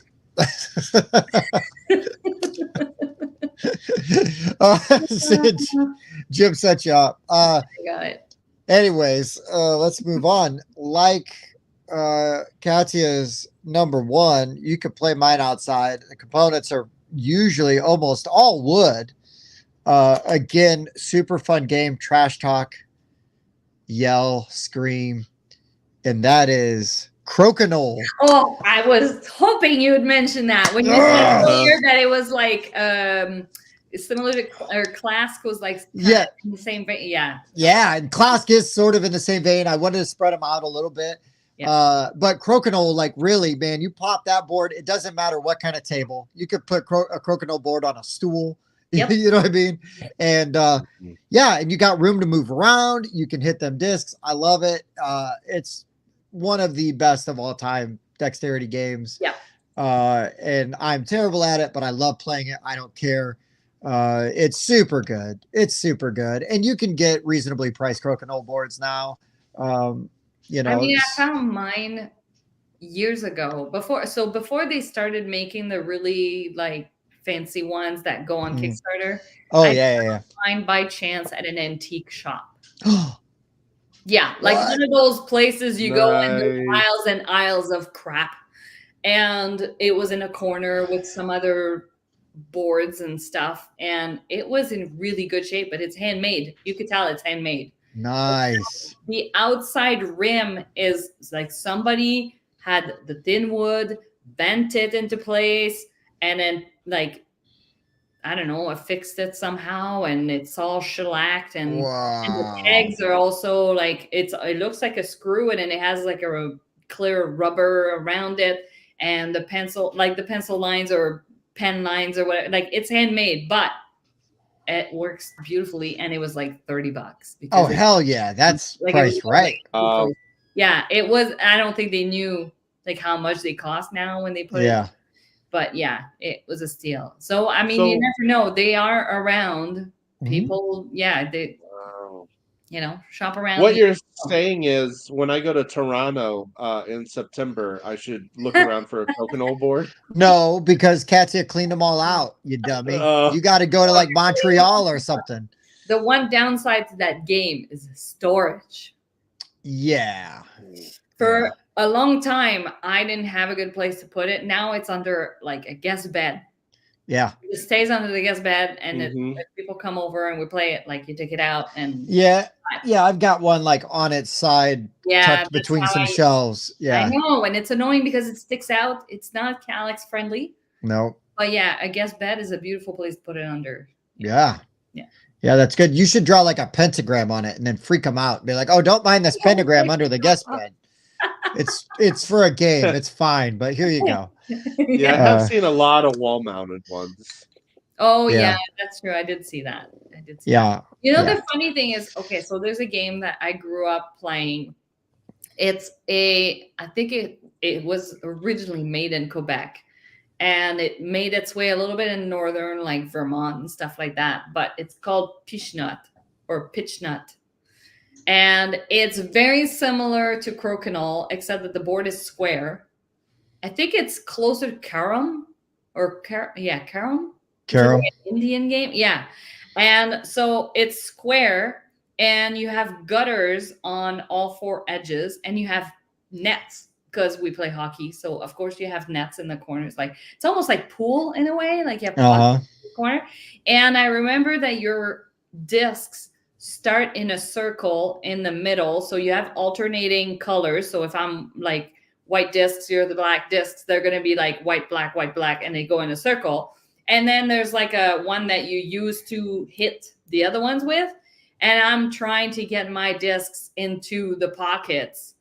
And yeah, like I remember there was a way that it's like if it falls into the gutters, you're not allowed to swivel the table, kind of like crokinole. You're not allowed to go and play on your opponent's side. You have to stay on your side. So it becomes tricky when you're like working in those. Trying to get on the other side. Yeah. But it was such a cool game. And I played a lot of that when I was a kid because a friend of mine had a really good table and it was on the swivel. So you could like, but oh, nice. Man, I can't find that here because now I'm in Ontario. So nobody has that. But like it was an old school like Quebec board game. Yeah. That's crazy. That sounds really cool. Yeah, it was fun. Anyways. So Mike, how is your number one better than Katia's game from Quebec that you can never find? Well, it's not as good as Donuts, and it's not as good as crokinole either. So when we were talking about dexterity games, I'm good at and very competitive at. Look, there's crokinole. It's pretty ridiculous. I only started playing that like a few years ago for the first time too. I was introduced to that one very late. I still need to get a board, so I may actually look for one while I'm up there. Like, why wouldn't I, right? Yeah. Okay, so my number one. I don't know if this is actually readily available right now, but if it's not, it will be soon. Okay, it is again. I don't feel so bad. It's Sky Team. Oh, I love Sky Team so much. This was my favorite game that came out last year. This is my favorite 2-player game. I freaking love Sky Team, and this plays great outside. Now, if it's windy, you do have screens, but you have your dice in your screens. You're okay, and you can usually block it with your body. You do also have those special ability cards, but there's only a max of 2 of them, and you can just put them underneath these planes here. And I've done all of this. I've played it outside many, many times. In fact, I played this at an outdoor pub in Vancouver last year. So it's an amazing game. It plays very well outdoors. It's compact. It's easy to carry around. It is, for those that don't know, it is a cooperative game where you are trying to land a plane. One person's the pilot, one is the co-pilot. You are gradually losing altitude and landing the plane. The pilot's going to have to get all of the landing gear out. The co-pilot's going to have to get all of the flaps out to slow the plane down. The pilot also needs to get the brakes out so that you can slow the plane down. The plane needs to be level to actually land. And you got to get all of the traffic out of the way. As you're flying around, you're actually going to notice other planes may actually be in your path.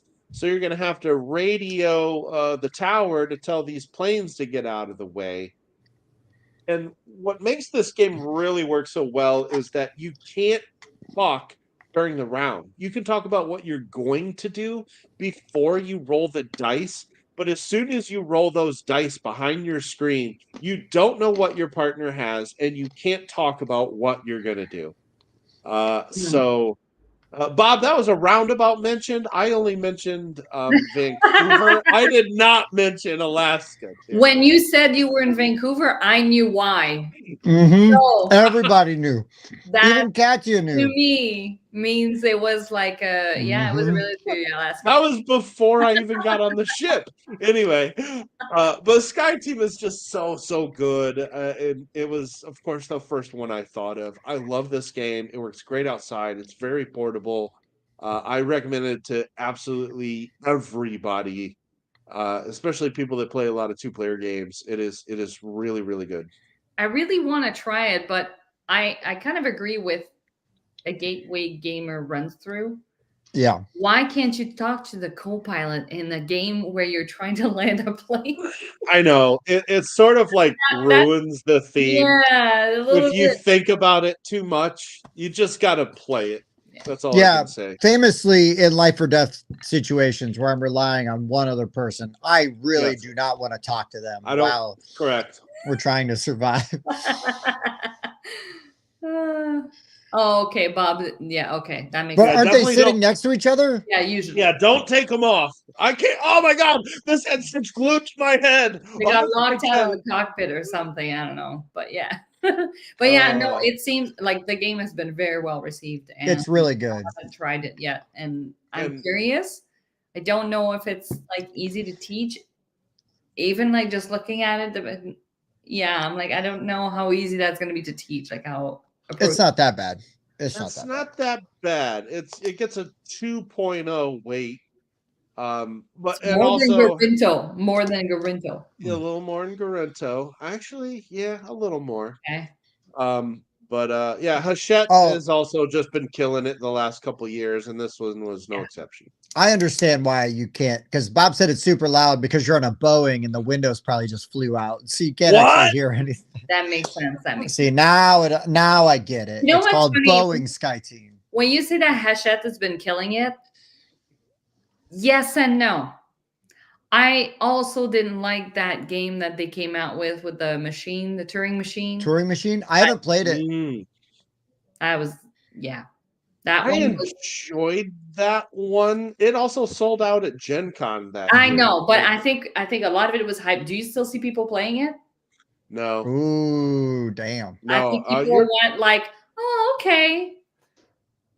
I even played it again on BGA, and I was like, It's okay. So my experience of it was super early. I think it was just before it released. Yeah, it was the spring before it released.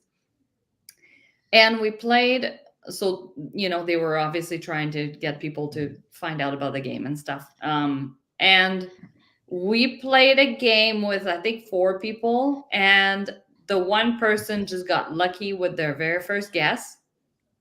So they had more information, or was it the first guess or the second guess?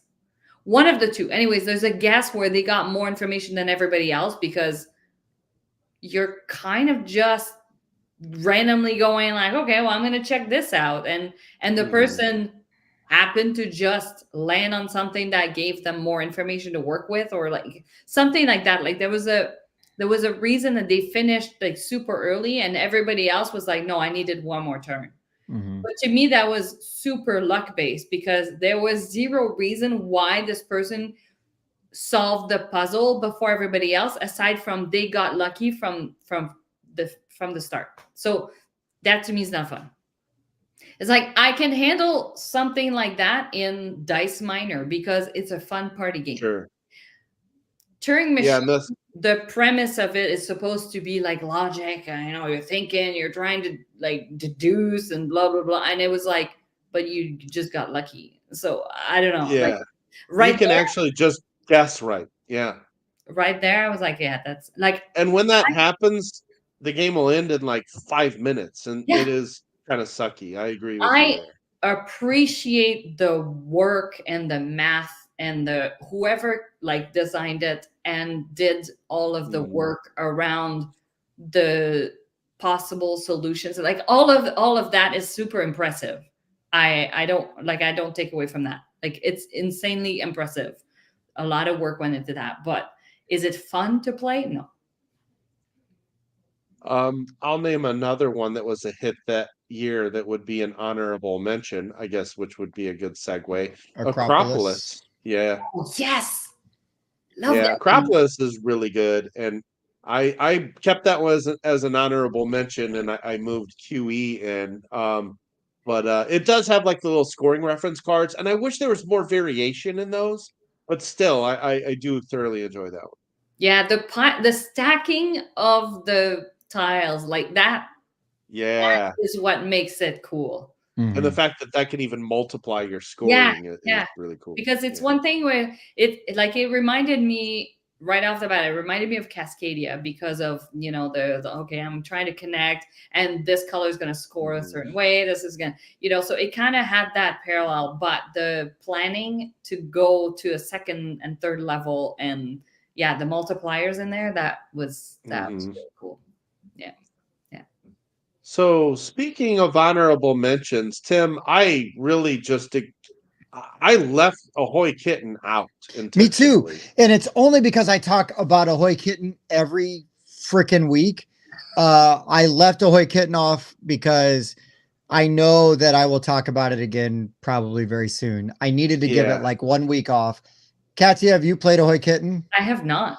Oh my God, it's my favorite game right now. It's so stupid and fun. So it is a great outdoor game. It's available now. So why don't you tell her how it works? Because it's amazing. Okay, so basically there's 4 colors of fish that are going to be spread out on these tiles. Okay, there's like red, blue, orange, and then like a clear or white color fish. Okay. And if the 3 of us were playing, there would be 2 tiles on the board, on the table with fish on them, 3 fish each. It starts with, okay.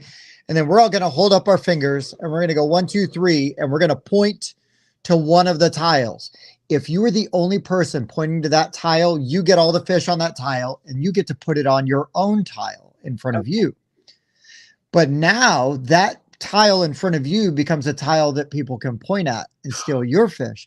But if Mike and I are pointing to the same tile, or if all 3 of us are pointing to the same tile, we get nothing.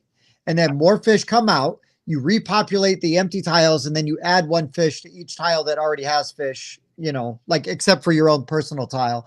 So then you go 1, 2, 3 and you point again, or you can cover your tile, which means you are going to basically bank your fish. You're going to sail away, bank your fish. And so you miss the next round of pointing because you're out stashing your fish. And then at the end of the game, you're going to get like basically 5 points for a set of the set of, one blue, red and yellow, or 2 points for the clear white fish. So they don't belong to a set. They're just worth 2 points each. This game is bananas. We cuss at each other. We yell and scream. There's mind games with the pointing. I freaking love this. I am insane for this game because it's wild. We will never play it just one time. Everybody plays it 2 or 3 times because especially with like new people, they're like, oh, no. Now I get it. Let's go. And it plays very fast and it's just very lighthearted, fun.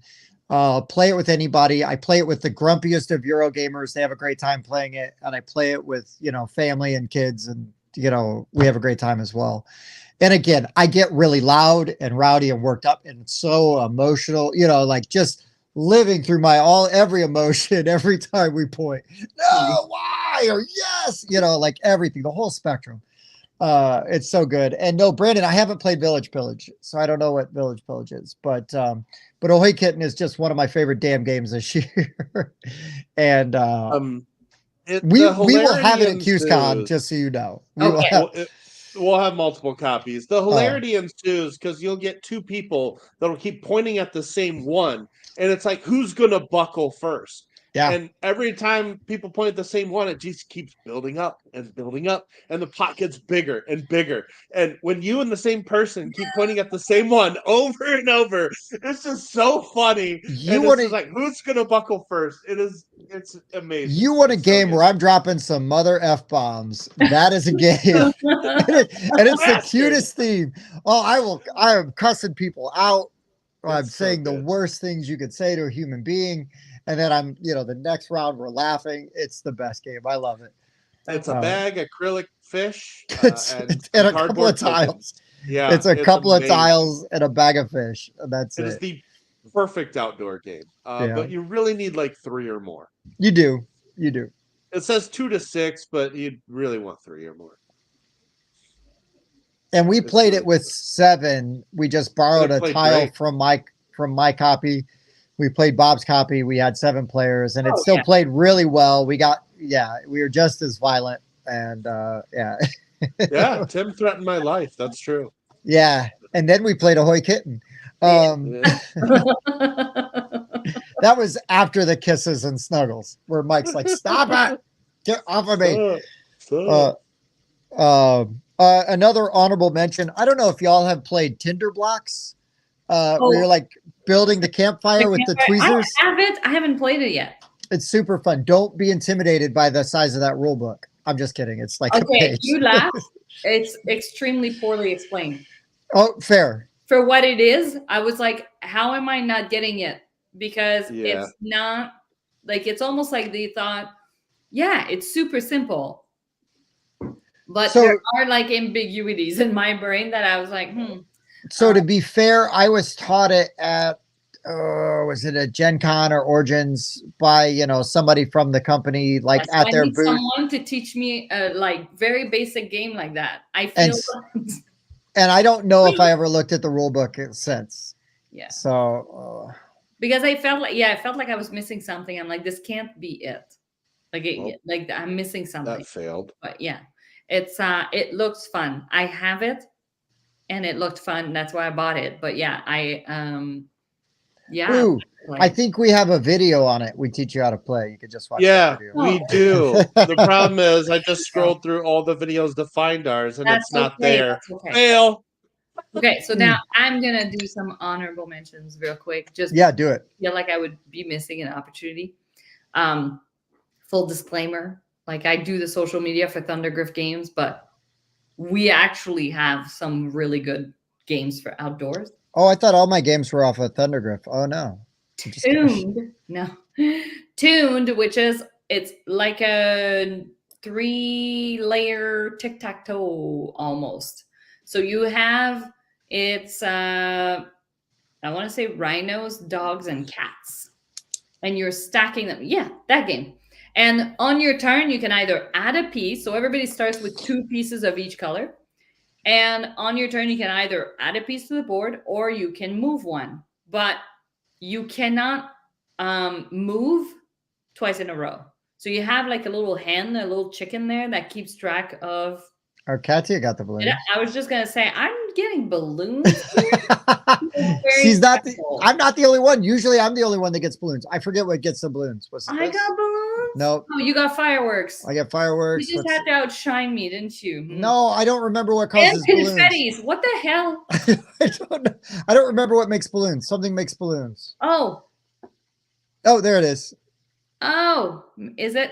Is it because of that? I don't know, but this was fun. Okay, so yeah. Do this one. Do this one. Pretty much that's how it works, is you're trying to get like 3 in a row, but from the top down view. So you could have something on the base level and then the other pieces are up top, like on something else.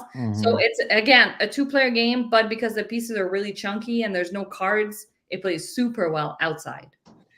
The other one, which I actually have played outside with my family, was Spirits of the Forest. Ooh, I want to play this game. Have not played, but I'm familiar with it. So yeah, I have the deluxe. So it has like the wooden kind of like printed on tiles. But if you have the regular version, it's like thick cardboard. I don't know. They're like this big. But it's a super colorful game. It's very easy to learn. It has kind of like a set collection type of thing, like you're aiming to collect certain things. But yeah, it's beautiful. And I actually really enjoy the solo one, which is from the Moonlight. It's the second one they came out with, Spirits of the Forest Moonlight. And the solo one is such a cool puzzle. Yeah, you're trying to beat the AI in the game, and it's I really, really like that one. Yeah, it's a good game. I'm just digging these cats playing the violin here. It's based off a fable or like some kind of like thing, that musician of I don't know what, but it's based off of that story, which is why there are animals that are playing instruments. Okay, cool. Yeah. Adds to accessibility for me. I mean, I can get. Not everybody in my extended family would want to play a game with a dwarf or a dragon or an elf, but when it's animals, they're like, "Oh, what's this?" Yeah. Nice. I'm gonna have to leave you guys soon. No. Yeah. We knew that. Good. We knew that. You're good. Katia, let's allow you to sign off real quick, and then I'm gonna make Mike play 1 round of autocomplete, and then he and I are gonna sign off also. Okay. But you always are a wonderful guest. We really appreciate your time. Thank you for coming and hanging out with us. Anytime. Yeah. I should remind people. So yeah, I was supposed to launch next week, but I'm having to like push it a little bit. But because you don't want to miss the launch, you're going to want to go on Kickstarter, and then you just look up the 2025 board game MOSAIC calendar and you click notify me on launch. And it will send you a lovely email in a couple of weeks when I'm actually launching.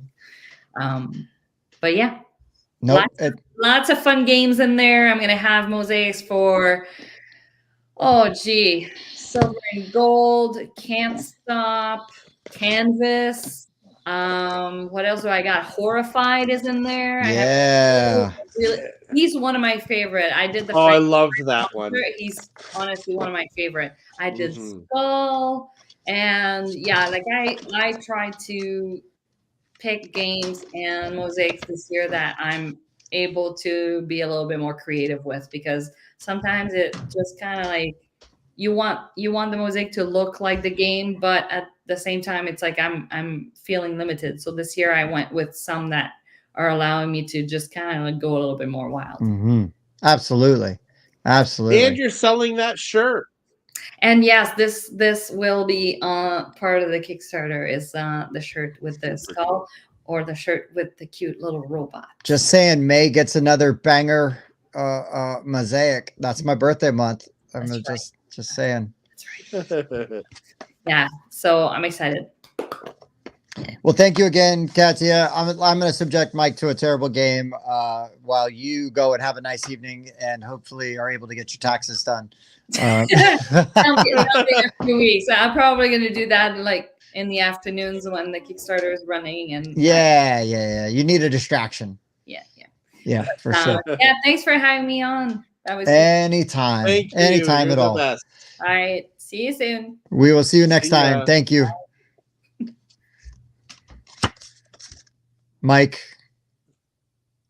are you ready for pain?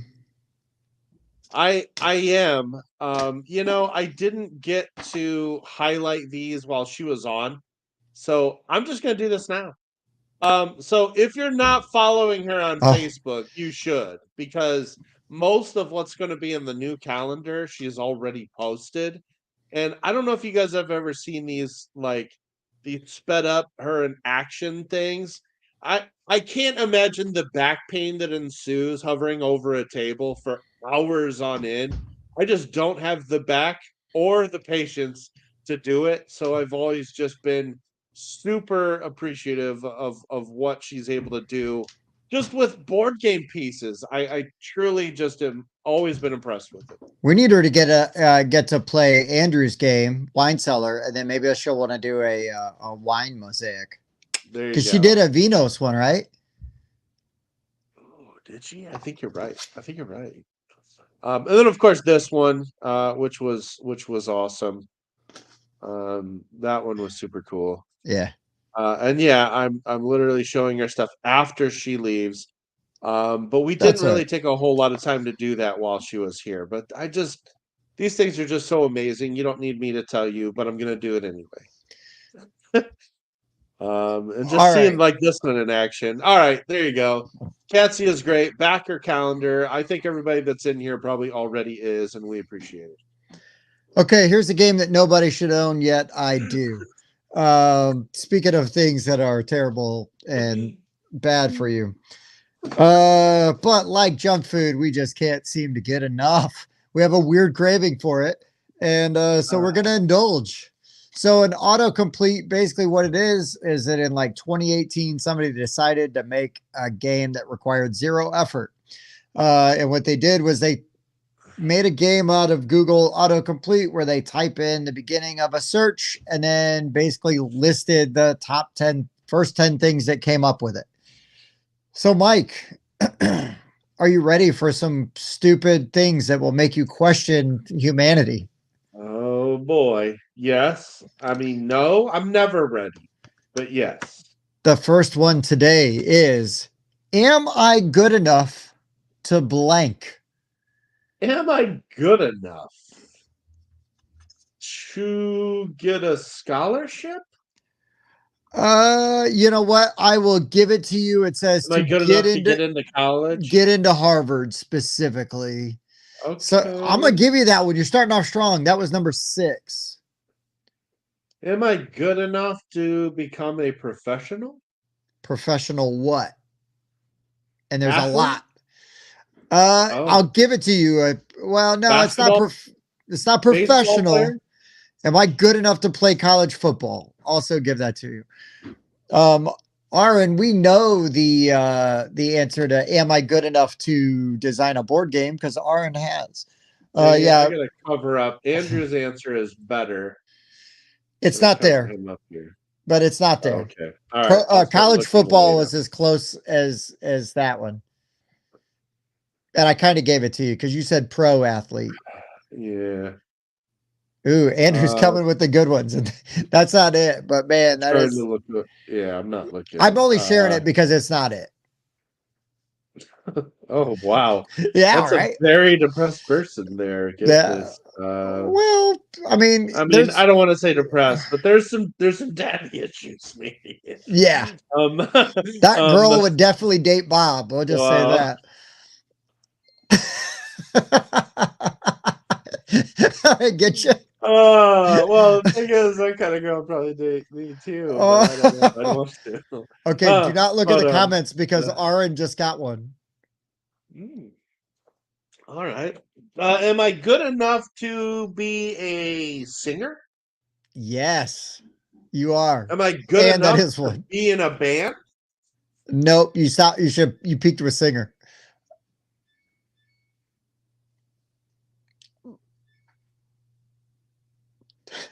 Am I? Oh, well, if I'm good enough to be a singer, am I good enough to be an actor? Yes. Am I good enough to be in the Beatles? Uh, uh, am I good enough to be This Mike, now this isn't a dig. a rapper? No. This isn't a dig, but this may be something as a single person you have asked yourself. And there's two answers. Am I good enough to? Am I good enough to have a wife or a life partner? Like A girlfriend? tone it down. Close enough. To date. Am I good enough to date? Wow. And then there's another Wow. one that is a slightly more advanced Okay. version of that. So we have this. So these are 16-year-old Google answers. Got it. Okay.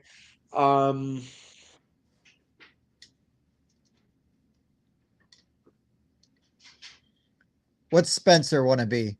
Is he good enough to am be? I good enough to be an author? Yeah, a writer. Yep. A writer? What does Am I good enough? Am I smart enough? And doggone it, do people like me? I wish. No Stuart Smiley here. How about are you handsome enough for this? Am I good enough to be a model? Correct. And yes, you are, Mike.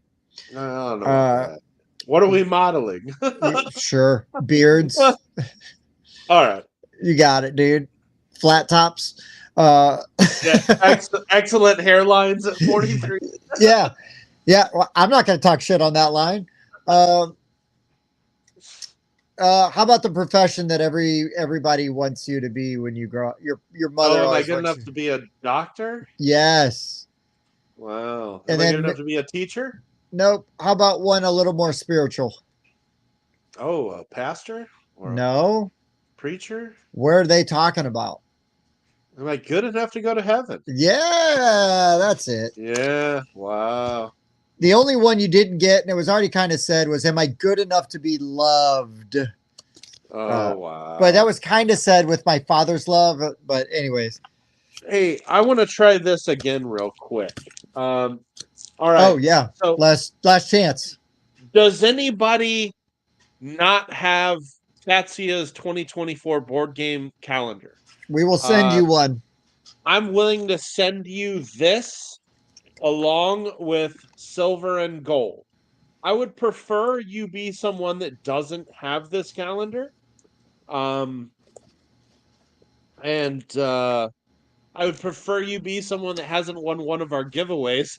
I know Brandon and Andrew have. Yeah. I don't know who's left besides him and Aaron. But I'm just trying it again. I am wanting to give this away. It is one of Katia's calendar in shrink, and silver and gold is in shrink. Because I bet you Shannon and Di both probably already have it because they know Katia. I would almost guarantee it. That's why they didn't speak up earlier. Does Bob have one? I guess we could give it. I'm pretty sure Bob got one too. If Bob doesn't have one, then that's just shame on him. I know. I'm pretty certain he does. If you're not backing Katia's calendars, you should get it every year. I mean, if you hang a calendar anywhere, this is quality-wise alone the nicest calendar you can find just based on paper quality and the quality of the images. On top of the fact she spends hours doing these things. We didn't really get into that. Some of these she takes multiple days, hours on end. So anyway, just tons of respect for what she does on these calendars. Well, it's a lot of work. Andrew's being very humble because he won one of our smallest giveaways. So he's barely won anything from us. It's true. All right, Mike. It's all good.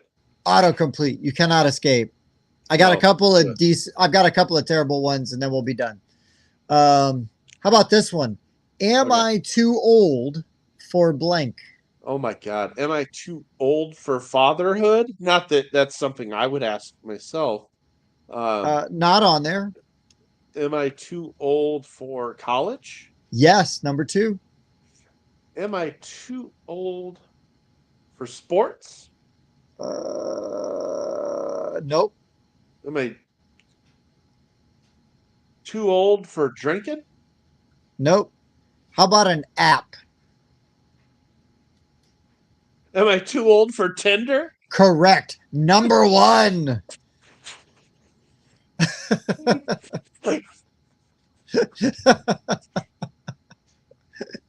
This game is so sick, man. That was number 1. I'm just gonna look. I close. Hey, Aaron, these are 16-year-olds Googling, not 11-year-olds Or Googling. apparently, or 45-year-olds, because Am I too old? Oh God. Oh boy. Am I too old for sex? I ain't doing that. nope, No? not That's on good. there. I'm glad that's not up here. Am I too old for Not any of these. I'm looking. Trick or treating is a good one, especially with all these 16-year-old Google searches. No doubt. No doubt. Oh my gosh, am I How too old?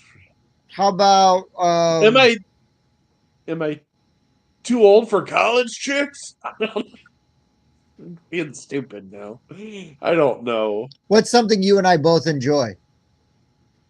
Besides board games? Yeah, but similar along those lines, but maybe sometimes more solo.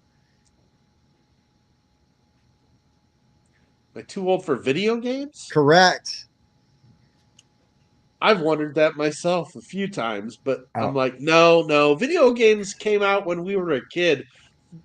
There's going to be plenty of video gaming grandpas when we're grandpas. 1,000,000%. We're going to be video gaming grandpas with each other. We will be. Never too old for Timbits. That's what I tell the ladies. At least my wife. She doesn't listen either. Seems to be working well for you. What? Yeah, right. What might one do to one's bits? Am I too old for shaving my bits? Well, not shaving. And actually use the name of a country where that popularized this technique. Oh, for a Brazilian wax? Yeah. Oh my God. Wow. I'll bust. Am I too old for plastic surgery? That's not on here. I'm sure it'll be on the next one. And I'll tell you what the next one is in a minute. So if we're asking about a Brazilian wax, then it's very Am I too old for braces? Am I too old for law school? Am I too old for LASIK? Am I too old for hair extensions? Am I too old for medical school? And the last one, what's a apparel that farmers tend to wear? Am I too old for overalls? Yeah, I was also going to say like a thing that was big in the 90s, at least for me when I was in middle school and high school, was like a lot of girls would wear the overalls, but they'd have like the one undone and the bib part kind of halfway down. Wow. But I'm old. Yeah. But how about this, Mike? I can't believe this game never got popular. I know, right? Am I too young? Oh my gosh. Am I too young for? And number 3 is troubling. I'm just going to tell you, it is problematic. Oh God. Am I too young for a Brazilian wax? No, not that kind of problematic, but was probably written by a 14-year-old girl. Oh Lord. Am I too young? Too young. Am I too young for sex? No. Okay, all right. I just might as well. Still 14-year-old girl. Maybe Am I too young for marriage? Maybe she's got like a college kid trying to talk to her.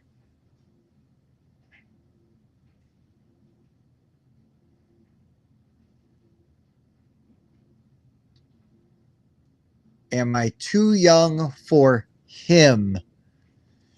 For him. Oh yeah. So we've narrowed it down to the basics. So that takes out sex and marriage. Yeah. Those are gone. Yeah. Okay. The other things are a little more health related, and one of them's a website. Am I too young for OnlyFans? No, this is like 2019. Yeah, you got to go back a few years. And am I too young for Tinder? Not an app, a website. Oh. Am I too young for Twitter? This might be a website that you have used. I don't know if you have, but. Oh, boy. Am I? It's not Plenty of Fish. It's not farmersonly.com. It's not farmersonly.com. This is 2019 we're talking about. What? Are you too young for Match.com? Match. I never used Match. I don't know. I haven't had a date in a very long time. I'm very lucky. Yeah, you are. Yeah, because what I'm working with ain't gonna be winning me any fucking contest. Okay. I'll throw out another one for you. Am I too young for knee replacement surgery? Oh wow. Am I too young for back surgery?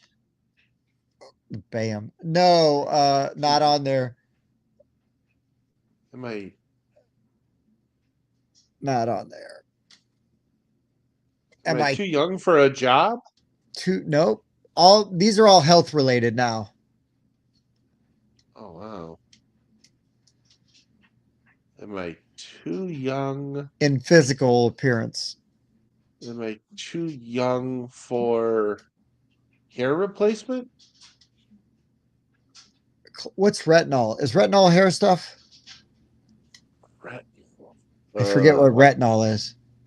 I don't remember. Retinol. Or is that for your memory? That'd be funny. I can't remember. Retinol has to do with your eyes, but isn't that a retinol? Isn't it?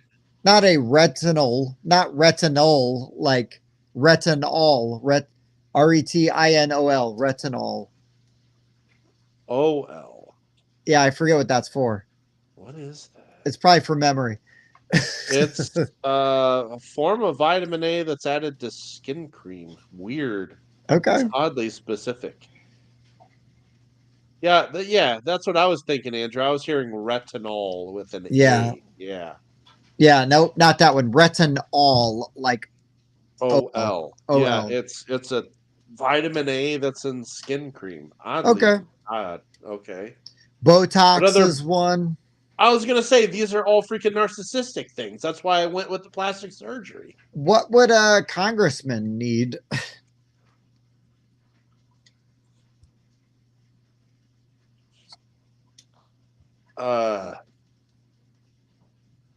Little, blue, different. Not Cialis. Am I too young for Viagra? Yeah, there it is. Am I too young for LASIK? Am I too young for gout? LASIK is a crossover from the other one. I knew one of them would be. Damn it. And then am I too young for a mammogram? All right. I'm going to do one more mic and then we're going to call it a night. Holy crap. We are going to be in trouble. We getting canceled? We are getting canceled. I want to marry a blank. I want to marry a giraffe. Yeah, I've seen what they've done. No, not a giraffe. These are all people. I want to marry a porn star? Nope. I want to marry a billionaire? Not a billionaire, but a millionaire. Yeah, Bob got it. Yep. Right, that's number 3. You got it. Number 1 is a song reference that I got because of the movie A Clockwork Orange. Actually, kind of like that song too. Oh. But nobody will get that. It's very deep cut. Mm. I want to marry a. It's a good song. Catchy song. Catchy English song. I want to marry you. So, Mike, if your parents don't want you to grow up to be this, they want you to grow up to marry this.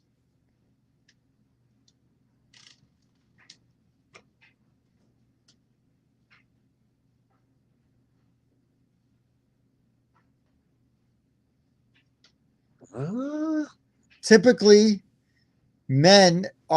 boys are like, when you grow up, you need to be this. And then women. Well, earlier we said doctor. Correct. It is a doctor.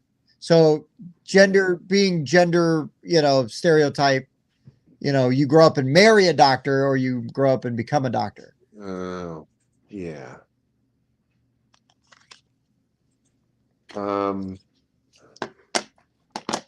What the heck was this?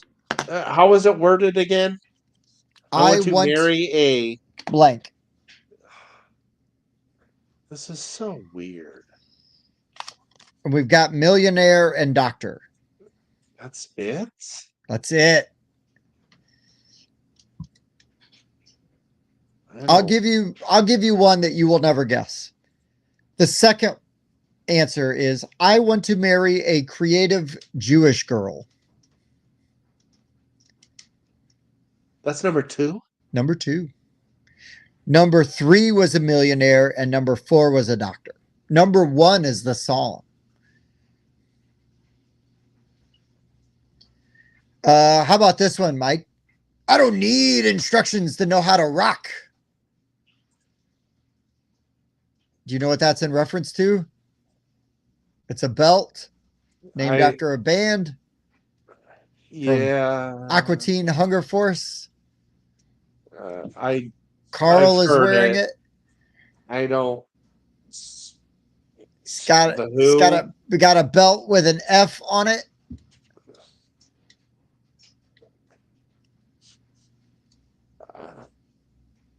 I want to marry a foreigner. Remember when Carl had the foreigner belt? Yeah. I don't know if that was from the movie or one of the shows, but yeah. And then Carl's like, I don't need instructions on how to rock. It did kind of sound like a pro wrestler. Remember that. Yeah. I couldn't remember the name. Ooh, Bob got the song. Bob, did you know that song? Because I know that song. Because I have it on a soundtrack. I give up. I want to marry a British guy. These are so hard sometimes. I want to marry a British guy. I want to marry a foreigner. We said that one. I want to marry a Japanese woman. Okay. I want to marry a prince. I want to marry a Filipino one of them? No. Is a mail order bride one of them? No. I want to marry a white man. I want to marry a pastor.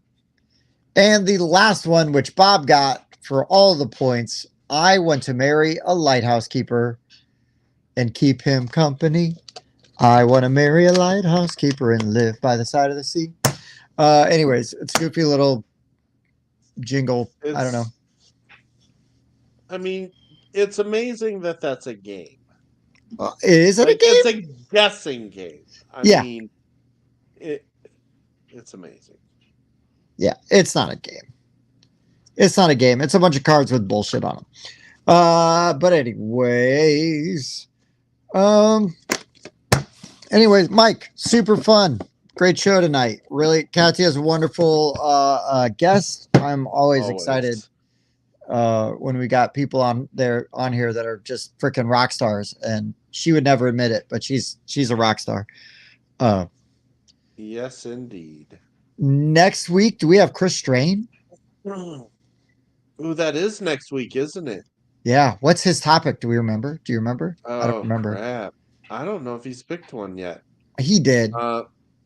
No, actually, he didn't, because he said he's tired of picking the topics. Remember? He asked him to pick it, and he picks one for their show all the time. So, as you guys know, we've had Giuliano on several times. We've had Katia on a few times. We are going to get Chris Strain from the Full 42 on our show next week. So that should be pretty awesome. He's been in the industry for years as well. Designer, graphic designer, all that good stuff. Guy is balls deep in the industry, and he's a really nice guy. So. He's an awesome dude. Again, one of the things I love about this hobby and this industry is how very cool and just fun all of these people are. So, yeah. So if you haven't yet, last chance comment. Otherwise, we're gonna have to give this calendar to Andrew or Brandon. And and don't get me wrong, we love them, but we also love you guys, and we want you guys to have the opportunity. We will gladly send you a copy of this calendar and silver and gold, a really nice little flip and write game, underrated. You could play it outdoors. And cards though. Yeah, but I mean, they're like thicker cards. They're like dry erase, right? Well, I guess not all the cards are. Anyways, you can still play it outdoors. Don't poo-poo on the theme. We're trying to stay on theme. Fine. But Mike, thank you so much, man. It's been a great night. Please tune in next week. And then again, like I said, we will be on the Beans and Dice podcast. We're going to talk about Kickstarter stuff. But we're not going to just talk about like games that are on Kickstarter. We're going to talk about like kind of the state of Kickstarter and some of the perks and perils therein. Really looking forward to doing a crossover with them. It is a show that I've been watching now for a little while, and I love kind of their style. It's a call-in show, so you will be able to call in and ask questions, comments. They will give you the floor for like 10 minutes. As long as you're within reason. Like, don't be coming on there like me and dropping all kinds of curse words on there. But yeah, it'll be a good time. I really look forward to it. Be a really interesting conversation. And then, yeah, we're going to have Chris on next Wednesday. Our April is already booked up, right? I think we've got April all full up.